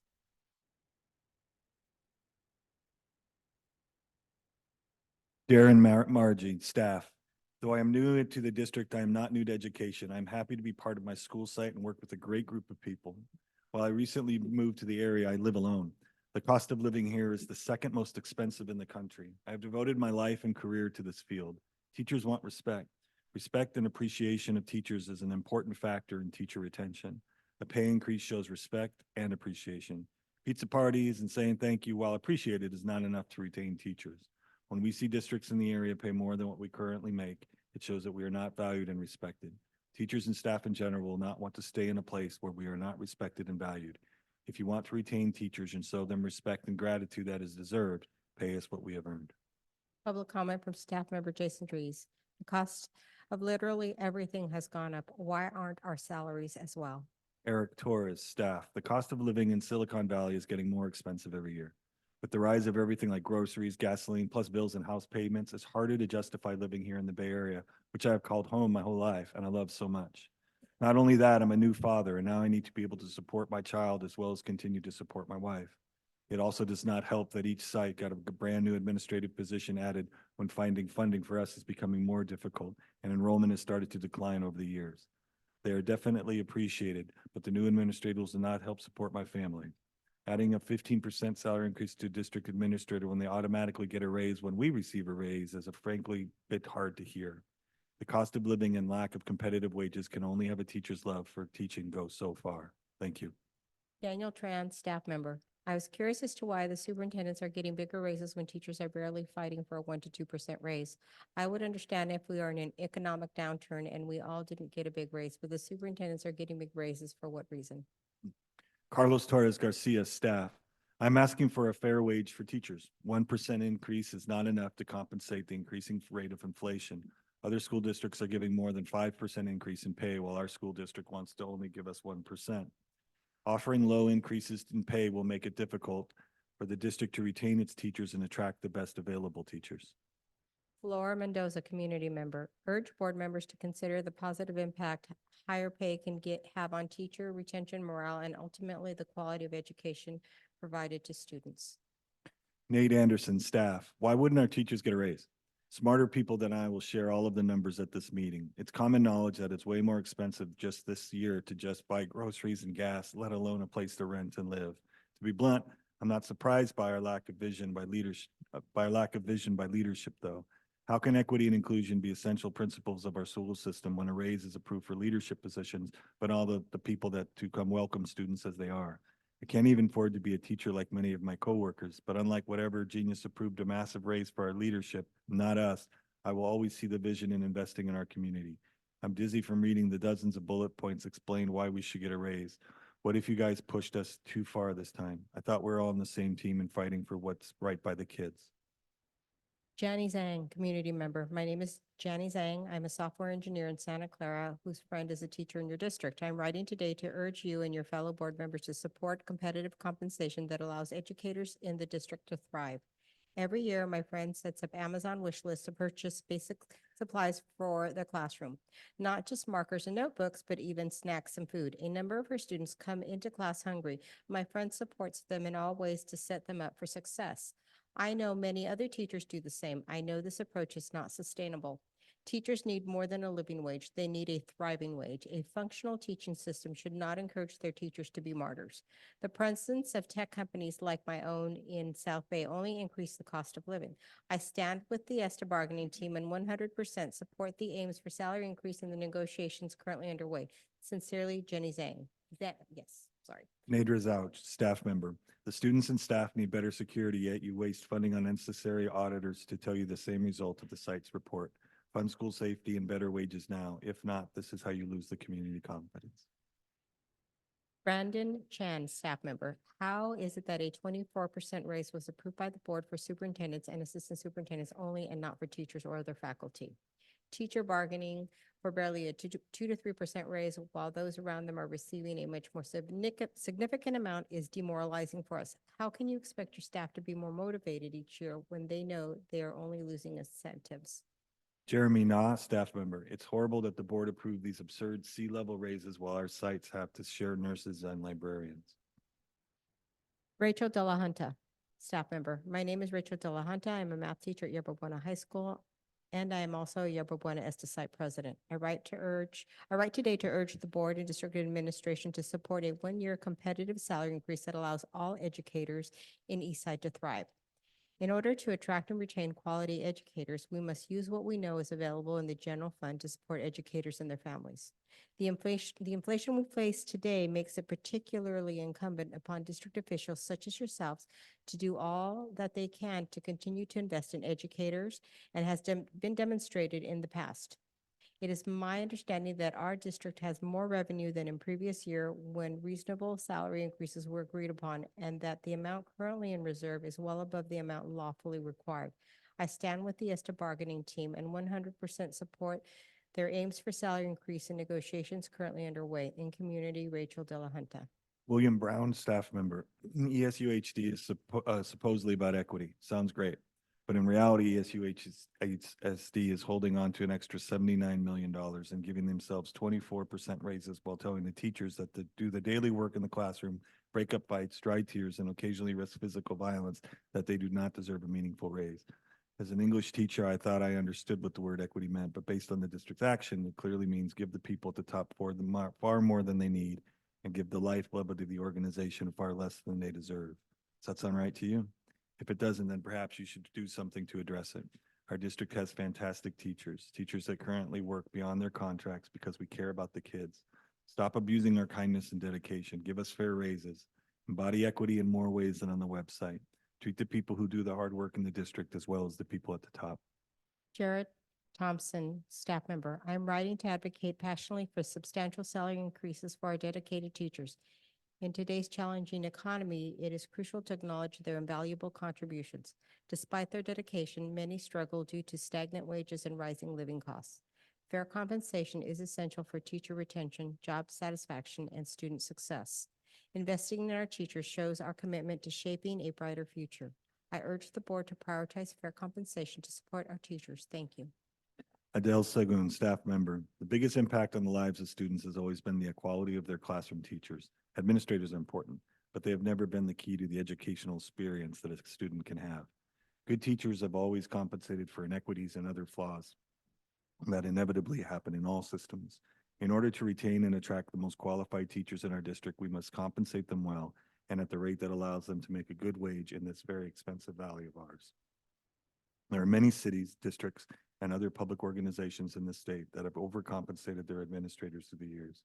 Most of them end up in notoriety because their leaders are found to be engaging in financial negligence, at least, and up to criminal behavior at the worst. By failing to compensate teachers fairly, the board is bringing ESUHSD to that list of poor organizations that people should be wary of working in. St. John Jones, community member. With the unprecedented challenges followed by the COVID pandemic, loss of learning, and rising costs of living in the Bay Area, it seems only like common sense that should the district want to attract and retain high-quality educators, a reasonable and fair wage increase is mandatory.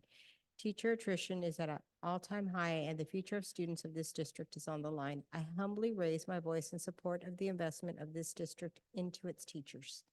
Chloe Borlaza, student. It's demeaning and appalling that our trusted school board has decided against increasing our valued teachers' pay. It's imperative to understand exercising fiscal discipline and maintaining budgetary integrity while also acknowledging the hard work and dedication of educators. It's crucial to prioritize the compensation for the backbones of this school district. Exploring alternative solutions to support teachers without jeopardizing the fiscal health of the school is entirely in the realm of possibility. This decision clearly shows that the board underappreciates our teachers and is incapable of making tough choices to ensure the long-term viability of the school system. Sophia Stojanov, student. It is upsetting to see teachers who are the ones that do the hard work, such as dealing with the difficult students, the students who need more help, the students that have things going on in their personal life, which affects the way they learn in the classroom, and adapting to ways that help these students accordingly. These teachers go out of their way to make sure their students are doing their best, both mentally and academically, and to see that their work isn't recognized by providing a substantial raise is devaluing and undermining the work that they do. Catherine Leidy, staff member. As you may know, San Jose was recently named the most expensive big city in the U.S. Let's break it down a bit. According to Zillow, the average home price in Santa Clara County is $1.5 million. Even with a $150,000 down payment, that's still an $11,000 a month mortgage. If you, like me, ownership is out of reach, you rent. Rent Cafe reports that the average rent in San Jose is over $2,900. The Washington Post that food prices are up more than 25% over the last 4 years, and inflation overall has risen 20% in that same time period. Speaking of the last 4 years, teachers have faced unprecedented circumstances in every aspect of our job under unrelenting public scrutiny. Eastside teachers rose to the challenge, supporting students through distance learning and our return to campus. Teachers have done their part. It's time for the board to ensure that we can afford to stay in the profession we love. Lasenia Marquez, staff member. While living in one of the most expensive places in the world and as an East Side Union High School District counselor living in the Bay Area, it is hard to keep up with inflation. Both my husband and I are educators working for the district and communities that we grew up in and giving back as much as we can. I am a proud product of Eastside Union High School District and have dedicated my life and career to give back to my community. Unfortunately, I have been feeling unappreciated and beyond undervalued. I understand more and more why counselors and teachers and other very important staff members in school complain, are leaving this area, and at times dropping their careers in education. I implore you, please stop hiring more unnecessary positions. I implore you to please invest and show appreciation and value in those counselors and teachers that dedicate their careers, time, and passion into our beloved East Side. Budgets express values. Show us that you value us, our work, and our communities. Invest in us. Leslie Gregory, staff, please place acceptable and appropriate value in your teachers. We are more than deserving of a fair contract raise. It's unacceptable that the district mismanages money and claims that they don't have enough to award us a raise.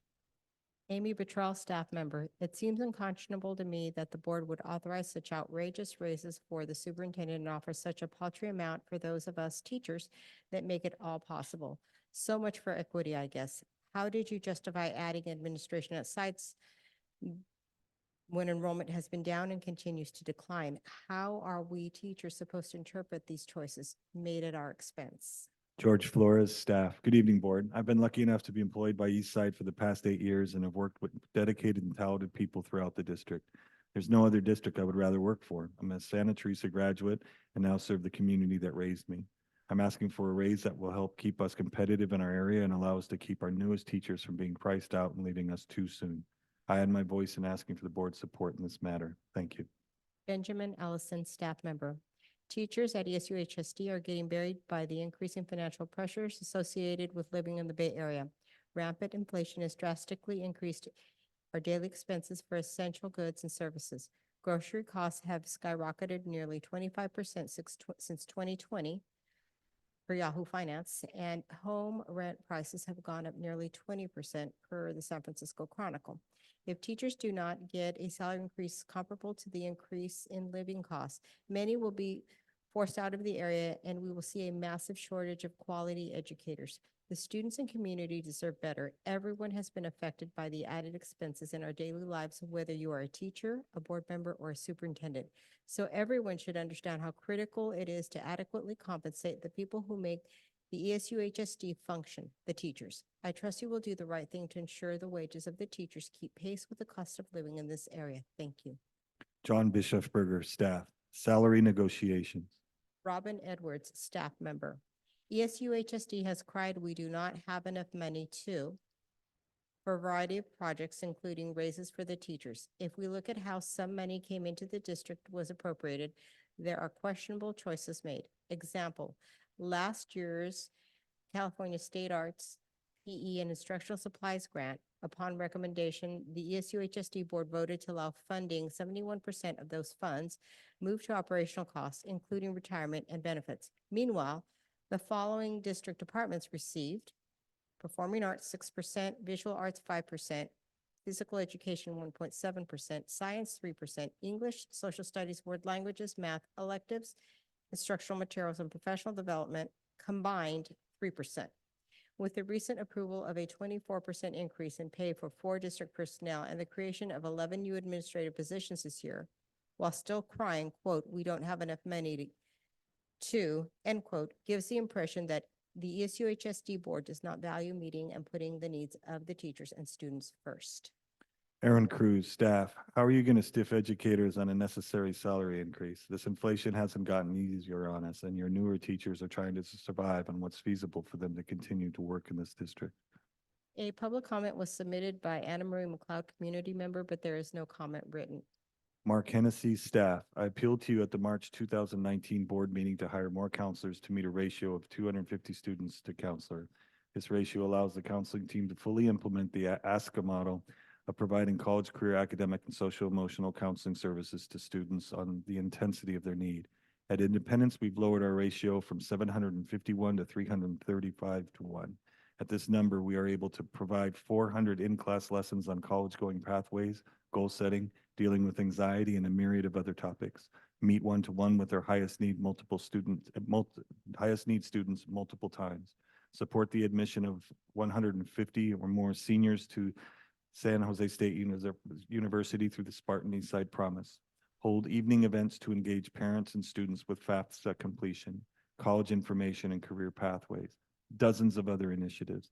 Let us continue to the work we are doing by maintaining our current number of counselors and codifying a maximum student counselor ratio of 350 to 1 into the contract. Thank you. Yaneli De La Rosa, staff member. I am writing in to comment about agenda item 10 regarding the 1% raise that the district is currently offering teachers. Overall, I find the offer of a 1% raise utterly ridiculous and insulting, given the fact that assistant superintendents were given a 15% raise while we are only offered 1%. We are still experiencing a shortage of teachers, and teachers have been facing more and more challenges in the classroom since the pandemic. How do you expect to keep teachers or entice new teachers to join the district if you show us such blatant disregard?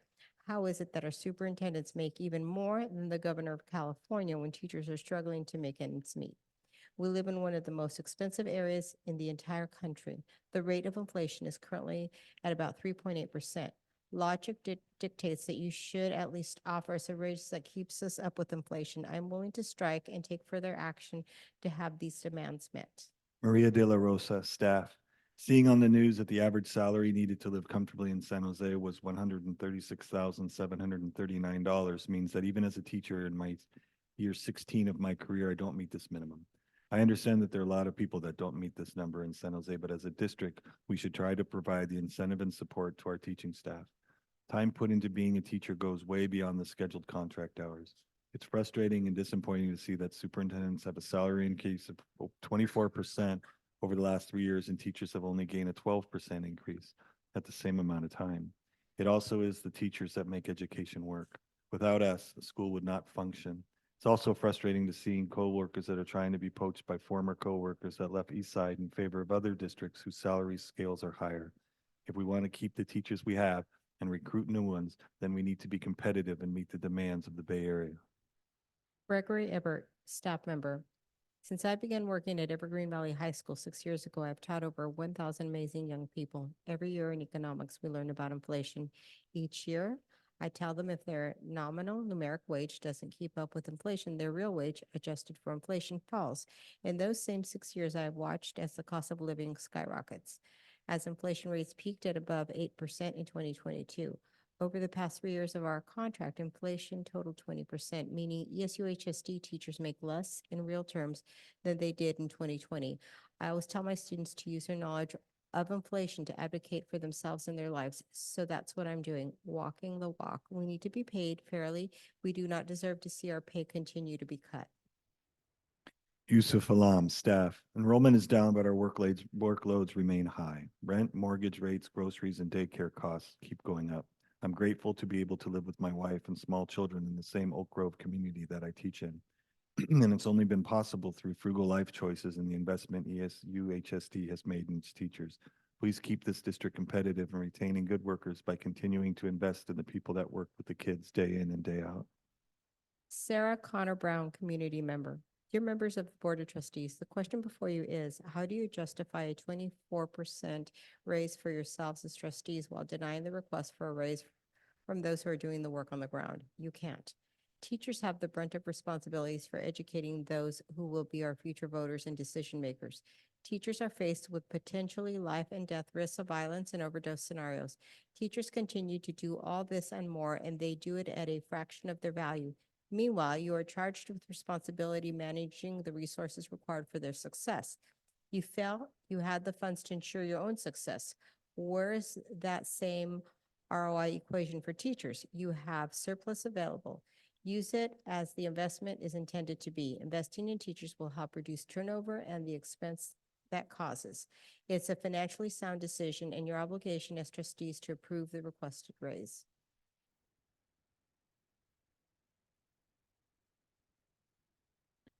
Al Christensen, staff. Research has determined that 76% of people agree that they avoid a teaching career because it doesn't pay enough. When a higher salary is offered, the size and quality of teacher applicants increase. 18% of U.S. teachers have a second job to earn extra money. Many teachers routinely qualify for government benefits, food stamps, and healthcare programs. A 10% increase in teacher pay results in a 5 or 10% increase in student performance. The data shows that teachers deserve more for their hard work. In addition to the energy of our job requires, teachers have a huge responsibility. We have to be good role models to our students. We have to handle classroom drama and disputes quickly and effectively. We have to make sure the students are engaged and growing regardless of individual personalities or learning preferences. Great teachers are priceless, but of course they have to be paid. It's time to make things happen to pay our teachers. Jamie Dalit, student. As a student of many hardworking and perseverance teachers, I strongly believe that teacher salaries should be increased as an acknowledgement and respect to their devotion and commitment towards creating a profound impact in the thousands of students' lives, including mine. In reality, teaching is one of the hardest jobs. It requires not only deep knowledge of the curriculum, but the ability to adapt to unprecedented situations such as the COVID-19 pandemic. Especially after a time of isolation and uncertainty, teachers are essential towards uplifting students and encouraging an active and safe work environment. By providing teachers with sufficient financial pay, student performance increases and educators will be given the respect and value they deserve. Teachers have the innate ability to inspire their students and power to shape generations to come. We must get back to educators, for they deserve to invest in their own future as they invest in the lives of students. Boyana Sabich. Yeah, as a concerned community member, it's appalling to see how little our teachers are getting in return for all the hard work they do. Teachers are valued and needed community members who contribute to shaping our youth while helping them through the hurdles of life. Any layoffs or raises that don't reflect the current situation they face due to inflation and living costs would not reflect how invaluable teachers are. This not only harms the teachers, but the students as well. I implore you to reflect the needs of the teachers that help your district and our community every day. Thompson Lai, staff member. Hello, Board of Trustees. My name is Thompson Lai, a proud alum of Santa Teresa, 2008, and currently a school counselor at Independence High School. I am here to express my support for ESTA's initiative to increase teacher pay. It's essential that we invest in our educators and alleviate the need for them to take on additional part-time roles to make ends meet. Additionally, I urge the board to maintain the current number of school counselors so we can continue the work outlined in Education Code 49600 and Board Policy 6164. By doing so, we can effectively work towards our LCAP goals, improve metrics on the California dashboard. Through fair compensation and retaining high-quality educators, we can continue to work and solidify ESUHSD as an attractive destination for families seeking quality education for their students. Thank you for your attention to these important matters. Scott Young, staff member. To the board, please consider a comparable raise for the certificated staff along with other worthwhile positions on our campuses. Our schools must stay economically competitive to continue to encourage the top of our profession to work and educate the future of the East Side. If we do not stay at the very least on par with the rest of the greater Silicon Valley, we will lose quality future educators to other districts nearby. A lower quality of educators will precipitate a larger decrease in our enrollment of our district. Please invest in the current and future educators of our district. Scott Young, ST class of 1999, teacher, coach, athletic director of Santa Teresa High School. Simran Karkanis, student. Good evening. My name is Simran Karkanis. I am a junior at Evergreen Valley High School. I'd like to advocate for the dedication and unwavering commitment of our teachers.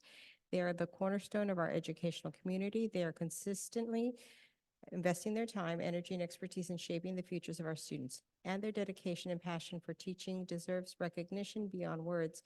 It is imperative that we acknowledge their invaluable contributions by providing fair and just compensation. Investment in our teachers goes beyond monetary value. It is a testament to our respect and appreciation for their extraordinary efforts. It is imperative to ensure that their hard work is reflected in their pay. Thank you. Kyle Dobrin, staff. I'm deeply concerned by the lack of a reasonable pay raise offered to ESTA. When people make the choice to serve the public and become teachers, many don't stay because they simply can't financially afford to be a teacher. Becoming a teacher should not guarantee a life of poverty, but right now it does, and it's shameful. Countless studies have looked at what makes students successful in school, and time after time, they find out what we all know, that what matters most for student learning is a high-quality teacher. Research has also found that raising pay for teachers deepens student learning and keeps good teachers on the job. To remain in the strongest economy in the world, we need the best education system in the world. Those were the words of President Joe Biden during the State of the Union address on March 7, 2024. Please heed those words and do what is asked by community members, students, parents, and teachers. Prioritize the groups that engage the most with students. Jennifer Barabo, staff member. 2019, I moved to San Jose to join ESUHSD. Summer 2020, we had to find a new rental, landlord mover in. 2023, we had to find a new rental, landlord sold. For 2 months, I was on the verge of being homeless because it cost $10,000 to $12,000 plus for each move. I am a teacher and should not be stressed about being homeless. I cannot imagine teachers with only a BA in their first few years are challenged with financially. We deserve living raises with the increase in food, housing, clothing, and essentials. ESUHSD teachers should be able to live in the communities we teach. Yvonne Gunter, staff member. I'm a social worker and the site president of Piedmont Hills. My role is to support students who are dealing with unimaginable challenges. I know that when students are in survival mode, it can be nearly impossible to learn and function. Staff members are no different. When educators are burdened with the constant worry of making ends meet, it creates a mental and emotional strain. When I assess students who are in crisis, I also always inquire about who the trusted adults are in their lives. These are the people they would reach out to if ever they wanted to end their life. Every safety plan I've created with a student includes a staff member as their support person. I will watch my colleagues day in and day out, give of themselves selflessly, literally saving lives. It's time to prove to staff that they are valued and worthy of a living wage. Our site is fully prepared to do whatever it takes to attain a fair contract. That is the end of written public comment and public comment. Okay. Thank you. So let's move on now to, and again, so for those of who shared their comments online. Thank you for participating and sharing, and we're hearing and holding all that. So moving on now to 802, discussion and or action to adopt resolution 2324-18, authorizing the issuance and sale of refunding general obligation bonds for the purpose of refinancing outstanding general obligation bonds of the district, authorizing the tender of certain general obligation bonds of the district, authorizing the execution and delivery of related escrow agreement, bond purchase agreement, dealer management agreement, and preliminary official statement, and approving documents and official actions relating thereto. Madam President, we've Yes. officially broke the internet, so we're going to need 5 minutes for our transmission to get back to being live so people can follow us as we go. I see. So, okay, let's just take a Take break. about a 5-minute break while we get things back live. Understand. Thank you.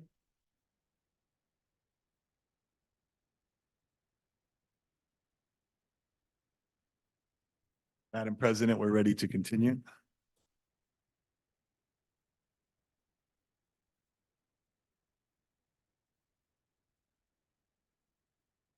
Do I need to reread that item? Yes, what's coming to us is a recommendation for the issuance of sale of refunding general obligation bonds and the refinancing so that we can pass on savings to our community.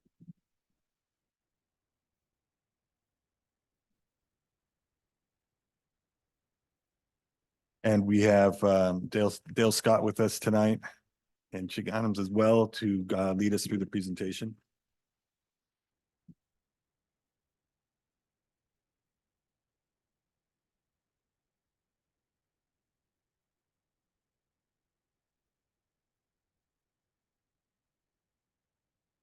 Good evening. I'm going to make a very, very short presentation in the interest of time. This financing is about saving taxpayers money. Okay.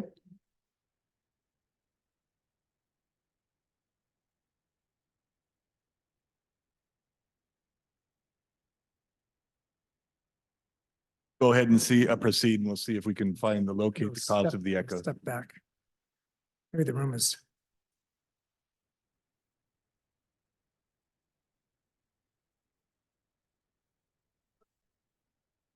So what we have in any refinancing is bonds are outstanding at a higher interest rate.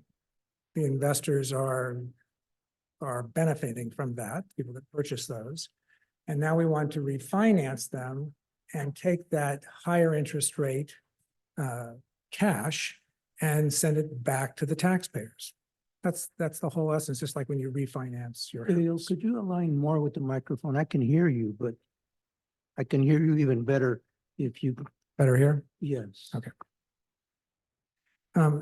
So there's two ways that these can be financed. The more traditional way is when you issue the bonds, you have what's called call protection, or the investor has call protection. So you don't have the right to finance them for a certain number of years, usually 10 years.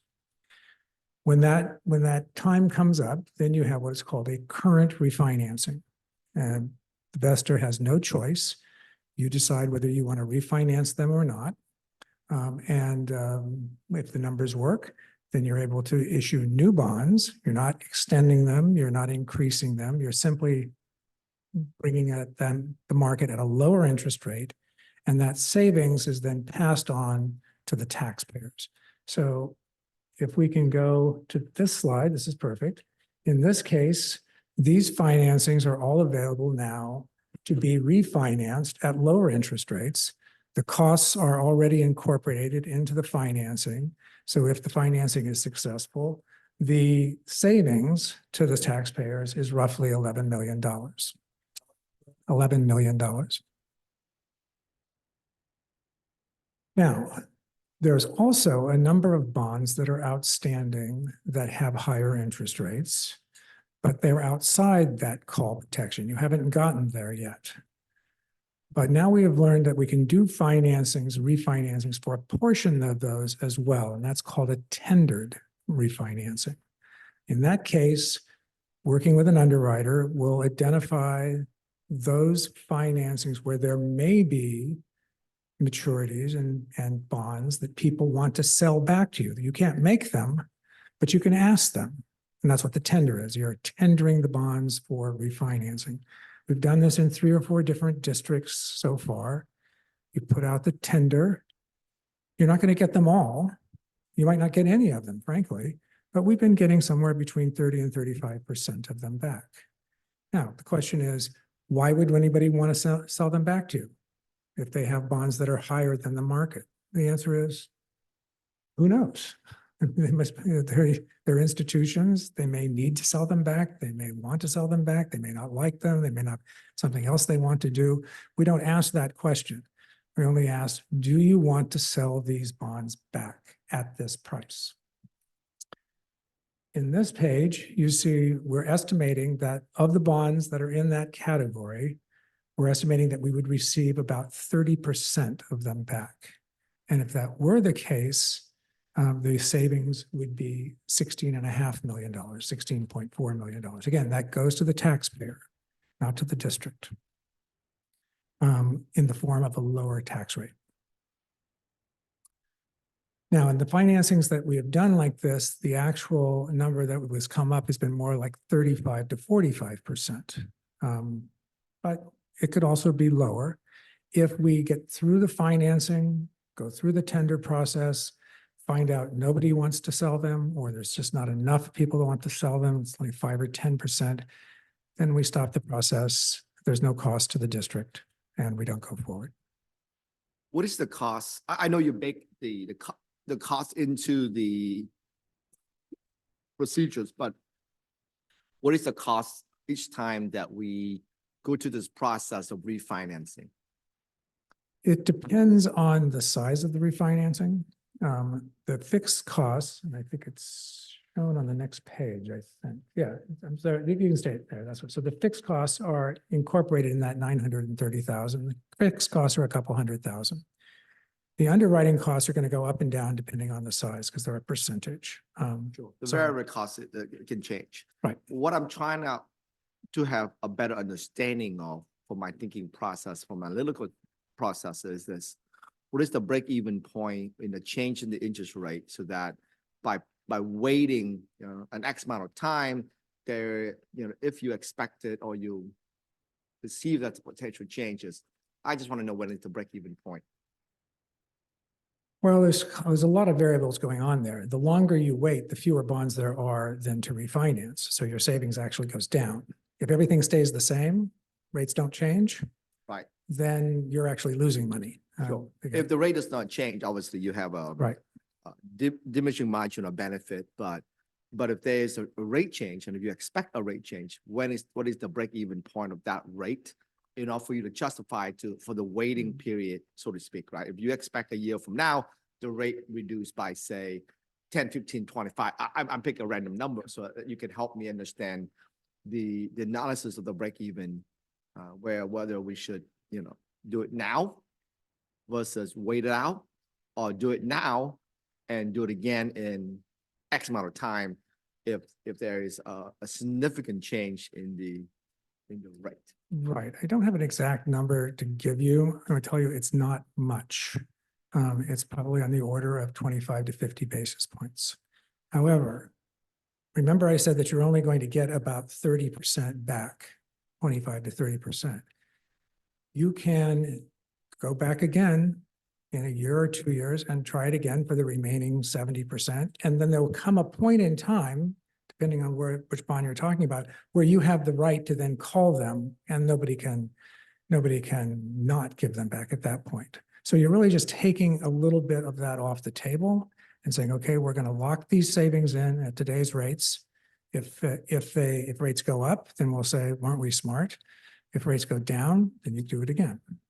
Of course, from my perspective, of course, we want to protect the publics by not going through this process too many times, because there is a fixed cost no matter what. I mean, each time we go to the public with this process, and I like to have that understanding. I mean, or more accurately, I want our CBO to have that very accurate, so she can educate us and when is the best the best moment to pull the trigger. Bad analogies, but.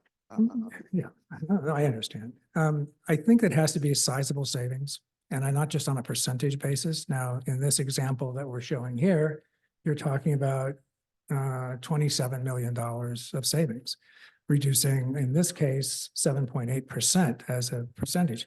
If it's around 3 or 4%, if it's a couple $1 million, it's just not worth going forward at that time. So I think a lot of it is qualitative as well as quantitative. Just quick question, then my colleague, I'm assuming, but just want to say out loud that the fixed financing cost will be paid by the bond program. That's correct. Okay. And they're already netted out of these numbers. Just to state the obvious, you are recommending that we in fact take this action. Yes. I'm recommending you take the action and we attempt to find out if that we refund the bonds that can be refunded, and we attempt to do the tender on the outstanding bonds at rates that would be significantly savings to the taxpayers. What's the administration's comment on this? Recommending that the board take action for both of these methods of refinancing, and with those understandings of what levels we're wanting to hit with an anticipated savings of potentially $27 million to our community. So I want to move for approval on this. Based on the analysis from the administration that this would be a net saving to our public. And I'd like to have that assurance from our administrations and CBO nodding our head, acknowledging that, then I would like to second the motion. Okay, we have a motion by Herrera, a second by Doe. The student has gone for the evening. All in favor? Aye. Aye. Okay, that's four in favor and 1 absent. Thank you. Thank you. Thank you, Thank you. Mr. Scott. Okay, now moving on now to 8.03, discussion or action regarding the update on Board Resolution 2324, Supplemental Early Retirement Plan. This is our SERP. Mr. Superintendent?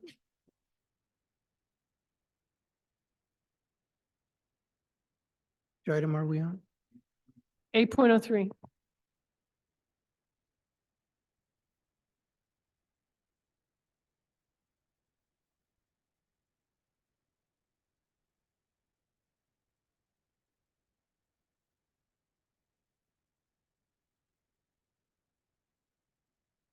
Superintendent Vanderzee, would you like me to start conversation?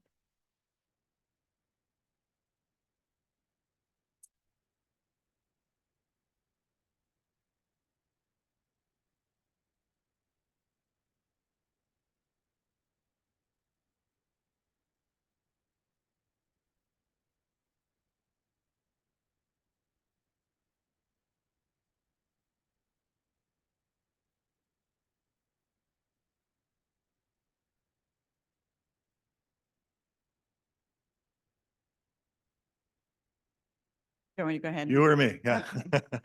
I will start. We're gonna tag team on this one. So it was on March 7th that the board approved an amended board resolution related to an early retirement incentive program that it approved. It authorized staff to move forward to offer that program. That started and was offered in February, March, and April. The deadline was April 12th. And so from that, what the results was coming from the staff of certificated and classified. So it was non-management staff, 72 certificated members and 34 classified members did apply for the early retirement incentive.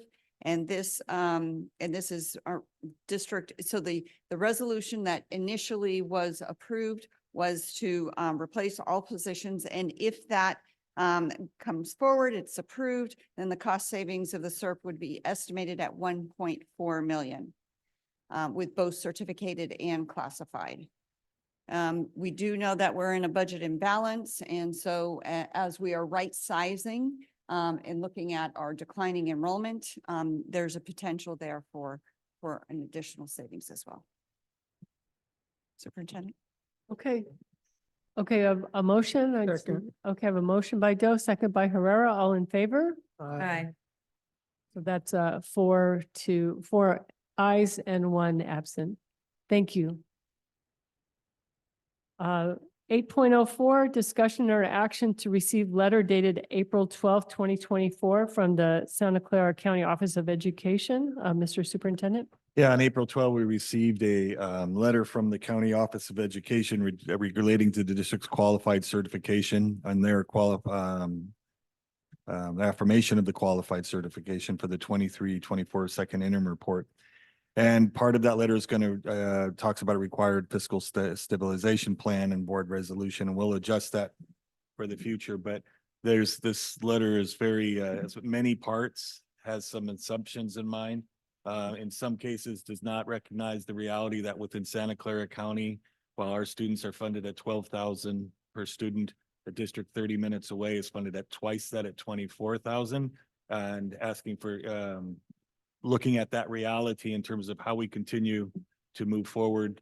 We'll take that into mind. My suggestion is that we hold a board study session around this letter. Part of that is the placement of or the collaboration with a fiscal expert, and ask for their participation as well, so that we can fully understand this and kind of unpack where we are and where we go from here.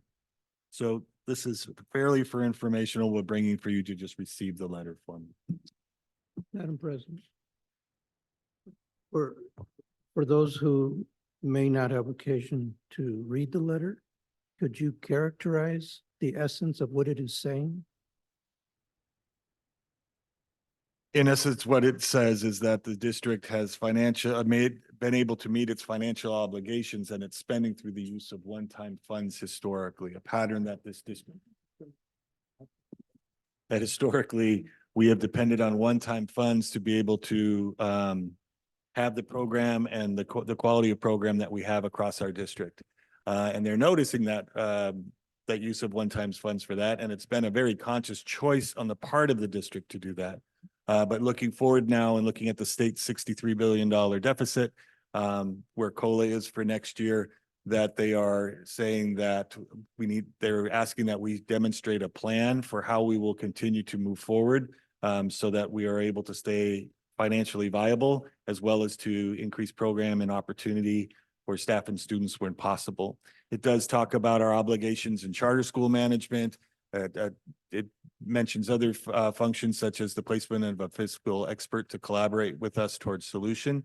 But I think, as always, we'll continue as a district to utilize this letter as an opportunity for further collaboration and investigation, so that we can problem solve together around this issue, around numbers that we agree to, and continue to just problem solve and make decisions together of how to proceed. I look forward to the study sessions. Cool. Thank you. Okay, thank you. Public apologies to Julio Pardo, who wanted to speak on 803, but are we okay? Okay. Thank you. Okay, from 804, we are now up to 1301, which is discussion or action to approve a 4-day material decrease in adult transition program school from February 5th. Madam President, before we go to 13, can we return to 1101, which Oh, my apologies. well, that's totally Okay. Yeah, please, go ahead. So I think in our last meeting, we talked about the desire for training and for safety plans as it relates to just the task force and what we want for all our staff. What we also talked about was going out for a contract for an audit for even issues beyond what the task forces look for. So I just wanted to give a quick update. We've worked with West Ed. We're going to be ready to call for that task force meeting, so the task force can determine where that audit really focuses on. Our schools should be ready for that. We'll be having a meeting soon to clarify the kind of the roles and the membership of safety teams, as well as the fact that later this evening you'll be voting. We'll be asking you to approve a piggyback contract so that we can address the fencing situation at James Lick as we work with safety teams about developing a single point of entry. We've also been collaborating with the San Jose Police Department that currently are not staffed to be able to serve our schools directly, but how we can work in closer collaboration and response time and in the future to make sure that our schools continue to be safe. Okay, we do have one public speaker on 1101, Thomas Brindle. Hello, everyone. Thomas Brittendahl, teacher, Oak Grove, ESTA vice president. Just a couple questions, just for clarification. Are we still looking for the end of April for those meetings? So the meetings, let's For the site safety? yeah, I think plans, there'll be yeah. one single Zoom regarding site safety committees and the roles that they have. People tend to talk about committees and teams on sites. Safety teams are usually those people that are out there interacting with students. The school safety committees that we've talked about and the membership there and the roles, that will be the late April Zoom that we intend to hold. Can that be more aligned to the site safety plan? Because the site safety committees and the school site councils are two entities that are responsible for the site safety plan. I think And the that's what site we'll, safety- yeah, that's what we'll articulate in that meeting about how that flow goes in the creation of a plan going forward and making sure that we have the appropriate membership on those committees. Depending upon the outcome of that online meeting, if there's more that is needed, is there the possibility of creating an in-person meeting sometime? Whether like before the school year ends. More or like early greater next clarity, year? is that what you're saying? What's that? More as in like greater clarity or? Zoom meetings are difficult sometimes for actual interaction to transpire. Okay. So We can look that's- at a hybrid format if that would make, people happy, but we can talk offline about that. Okay, cool. Well, are we still looking at the late April though? Yeah, I missed that. Yes. Thank you. Okay, thank you. Again, my apologies. Okay, now we are back to 1301. This is an item to approve a 4-day material decrease in adult transition program school from February 1st through the 8th due to PG&E power outage. I think this is pretty straightforward. Pretty straightforward. This is where we're looking for attendance recovery from the days that our schools were out due to power concerns Exactly. across our district. Some for 3 days, some for 2, but some as long as 5 days. Move for approval. Okay, got a motion by Doe, second by Herrera. All in favor? Aye. Okay, that's 4 with. That's I'm trying to turn on my microphone and it's been.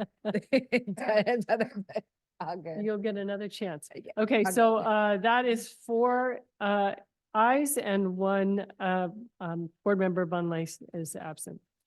1302, discussion and or action to approve the emergency multi-day closure due to PG&E power outage. This is basically a continuation of the same item. Very similar.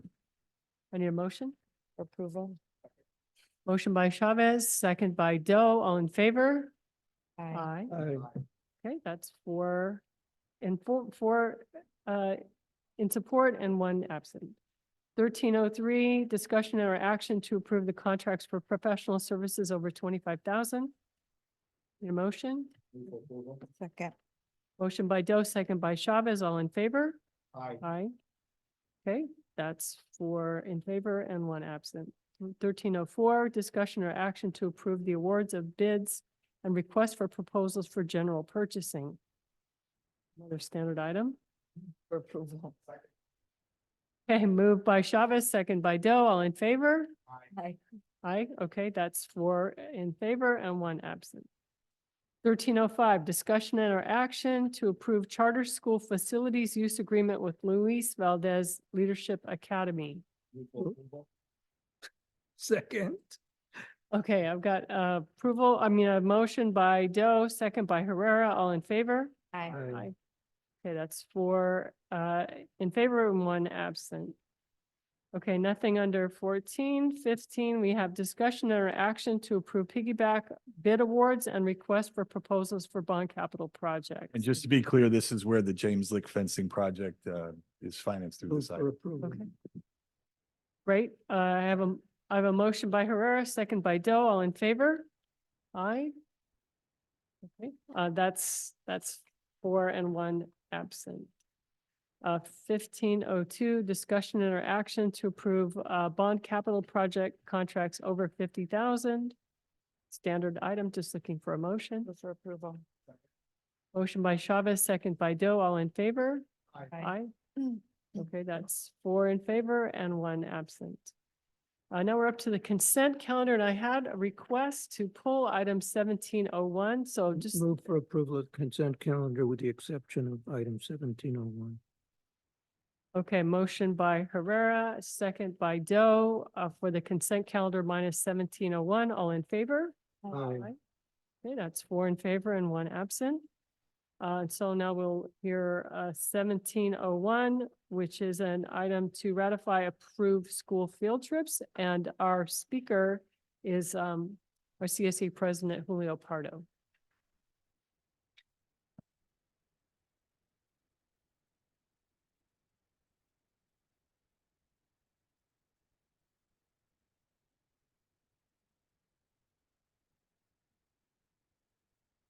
Julio Pardo speaking as chairman of the School Site Council of Andrew Hill High School, which is why I changed my shirt. So I'm wearing my Andrew Hill shirt right now. Anyhow, I want to thank the board. I mean, this is something you do all the time automatically, pretty much when you approve field trips for our students. But I just want to point out to you that this field trip for us at Andrew Hill was special because it was for our special ed students. It's the kind of field trip that our students usually don't get to go on. And this was actually overnight for 2 nights with them. When we talked to our students about this field trip, you know, our teachers chose the ones that we felt would benefit from this. And we helped, I have to thank Mr. Hernandez, our principal. I have to thank Christina Guerra, our principal secretary, because they helped make sure that we had the funds, along with funds that we helped raise a little, and make sure the paper was turned in. I'd also like to thank, I don't know if it's business services or what, but Mr. Andre Bell and Mr. Doug Smith, because they made sure that everything was taken care of for us on this trip. It was unique in the fact that some of us, we worked with our students, we want to make sure that they understood this is something different. We're not going to take a bus, folks. We actually went on Amtrak and let them see the fact that there's other ways of transportation throughout the state where you can get places. So we went to San Luis Obispo. We took 20 students. Only one of them had ever heard of Hearst Castle. The rest of them had never even heard it. They didn't know what it was. One of them actually thought it was something from like England, where you get a castle, you have a king and queen. So we took them there. They were amazed when they saw the place, when they took the tour. But to tell you the truth, what they really liked best was when we got to the hotel, they got to go in the swimming pool there. And that's where they wanted to spend all their time. But we were lucky. We went on a Thursday night, and it just happens that San Luis Obispo has farmers market that night. And so we took the kids out, we fed them dinner, and basically we split up and took groups of them with us and just roamed during farmers market and was able to do that. So I'm hoping, one thing I'd like to point out is that at Hearst Castle, when I was in the gift shop there, I was talking to one of the ladies there that works there, and she, I had my shirt on and I had my badge. And she asked me, who do you work for? And I didn't know. He said, you're in high school district. And she goes, oh, you're high school students. I go, yes. And she goes, we don't get enough high school students. We always get elementary students, we always get the middle school students, but there's not enough field trips for high school students. This is something I'm hoping our district will look at in the future, that yes, we go to sports tournaments. Yes, we have the special clubs, robotics and United Nations, whatever that's called, special groups. But things like this for our regular students that usually don't get to do this type of thing, I'm hoping the district will consider the fact that this is how we open the eyes of our students to what else is out there. So I'm hoping that next year we can do something similar to this for our students, and I'm hoping the board will approve it. And thank you very much for this year. Oh, by the way, I think my teacher, Miss Jennifer Eckley, I think she sent a letter here. You do have it. The letter has the pictures of some of our kids and where we were. And also, I think she wrote some comments thanking you all for allowing us to do this. Again, thank you so much. Thank you for that, Julio. Yeah, thank you for that. And I'll make sure that some of the board has already seen this, but I'll make sure we pass it around. It was a very, very nice customized thank you note with photos of the students and everything. So appreciate that. Thank you. Thank you for that, and thank you for all those you mentioned, including Principal Hernandez, I believe Andrew Bell, I think, and everyone else you mentioned in your comments. So thank you for all those folks to making it possible. All right, so now we're going to move on to Do 20. we oh, need to sorry. move for approval for that item because it was pulled? Oh, yeah, we do. That's right. Move Okay, for so. approval. Second. Okay, I got a motion from Herrera, second by Chavez for item 1701. All in favor? Aye. Okay, that passes unanimously. Minus our absent member, trustee Lay. All right. 2101, written reports. Oh, we have no action, but we have a couple of reports to receive tonight. Then 2102 is the quarterly report from the County of Santa Clara Treasury Investment Portfolio as of December of last year. And then we also have 2103, which is a report regarding A to G requirements. Now we're up to 2201. And This if is a it- op- Sorry, if I may on this item, because of some of the additional items or issues that the district or the board is have to consider in our May meeting and our two remaining June meetings, including the LCAP, I'm going to ask that I be able to work with the board president to kind of reprioritize what's in the future items. Some of those might have to carry over to next year, or some we might be able to deliver during this year in the form of a report. Just so that we can make sure that we've got space to talk things out and hear people as we deal with some pretty large issues through the end of this year. Does that work for everybody? Yeah. Yeah, but since we're on this item, one that used to be here was a request of mine for a report on where are people still spending out of pocket when it ought not to be happening. And I was informed that there was going to be an administration-driven task force process. And I'd like an update on that at some point because it just disappeared from this part of I think we can get that for you and present it in the form of a report where you can then meet afterwards if you'd like more information. Yeah. Okay, thanks. We still get to hear from our equity council though, right? Good. And I'm happy. Because again, tonight we heard 2 or 3 people saying, well, we go out of pocket or we pay for. It just drives me nuts to hear that. Okay, we have 9:30 in sight. We'll move on to item 23. This is where we hear from our board colleagues. Oh, did you have something? Oh, go ahead. I'm sorry. Yeah. No problem. I just want to have the opportunity to reiterate my request with superintendents to have a discussions on the mobile phone policies. And want to update policies if you find appropriate, given a number of concern by teachers that have been expressed recently.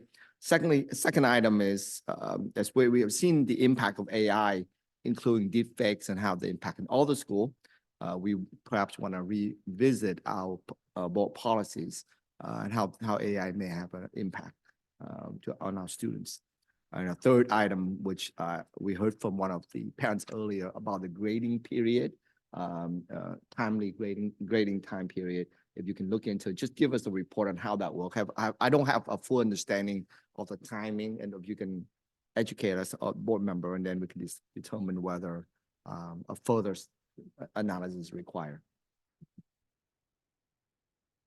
Okay, thank you. So I'll begin with comments from my colleague on my left, Trustee Chavez.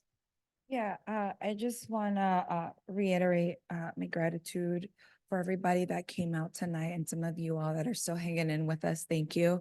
Know that your voice matters. It's always really important to me to hear the perspective, the experience, the stories as we continue to move forward and support everybody in our education community. So just thank you. Thank you for being here and thank you for doing everything you do day in and day out. Member Doe? First, I want to echo my colleague message and thanking out everyone who's attended today and speak. It's important for all of us to hear you. I believe you're heard, and we'd like to continue the dialogue to have a better understanding how we can be supportive of all our employees. I'm attending a number of meetings recently, but one particular today was really gratifying to see. I visit YB, and I see that the principal and the other side administrations went out their way to cook for all the teachers and all the employees of the district. Thank you. I know that's not always easy because you're taking your time. So thank you to Miss Principal Mary Pollitt along with her her administrators at and her staff at YB to take care of their employees, and that helped with our morale, and I appreciate that very much. Ms. Hura? Yeah, I too appreciate that people took time tonight, considerable time, to come and speak to the board. And with the number of years I've been on the board, it's not the first time that I've heard these kinds of concerns, but it really matters to hear it in real time again and to feel the feelings that go with what's being said. And a couple of times when I was really deeply moved. And we're at impasse. And my understanding is that agreement on impasse was mutual and amicable, that's the proper next step. And so we as an organization and the board as a board is going to learn more based on the impasse process that often leads to fact finding. And there, so I'm just trusting that that we have the all-around commitment in the organization to resolve this in a way that holds the organization together. Second part I want to share is that Metro Ed is deep in the process of hiring a new superintendent, and this Saturday we're going to be all day in interviews to interview semifinalists, and if we don't reach a decision on Saturday, we'll go into another round of interviews on Sunday for any finalists. But I think this weekend we're going to be coming out with a decision for a new superintendent that would start July 1. And so as I anticipated, and as everybody anticipated, it's taking considerable time and energy and focus on the part of the Metro board to make this transition and so on. So that's my comments. Thank you. Thank you. I want to echo the comments of my colleagues about my gratitude for everybody coming out tonight. And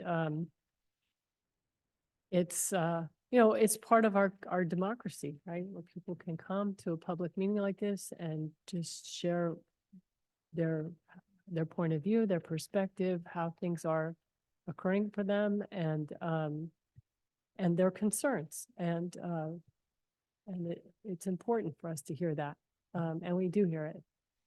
And I have a tremendous amount of faith in our teams that are working on this, and I've so appreciated the collaborative spirit that people have engaged in this process with.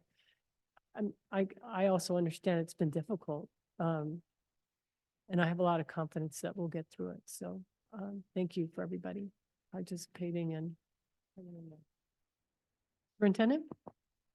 Again, thanks for everybody who came. Thanks for those that wrote in and sharing just their perspective on where we are. And I just like you said, I trust I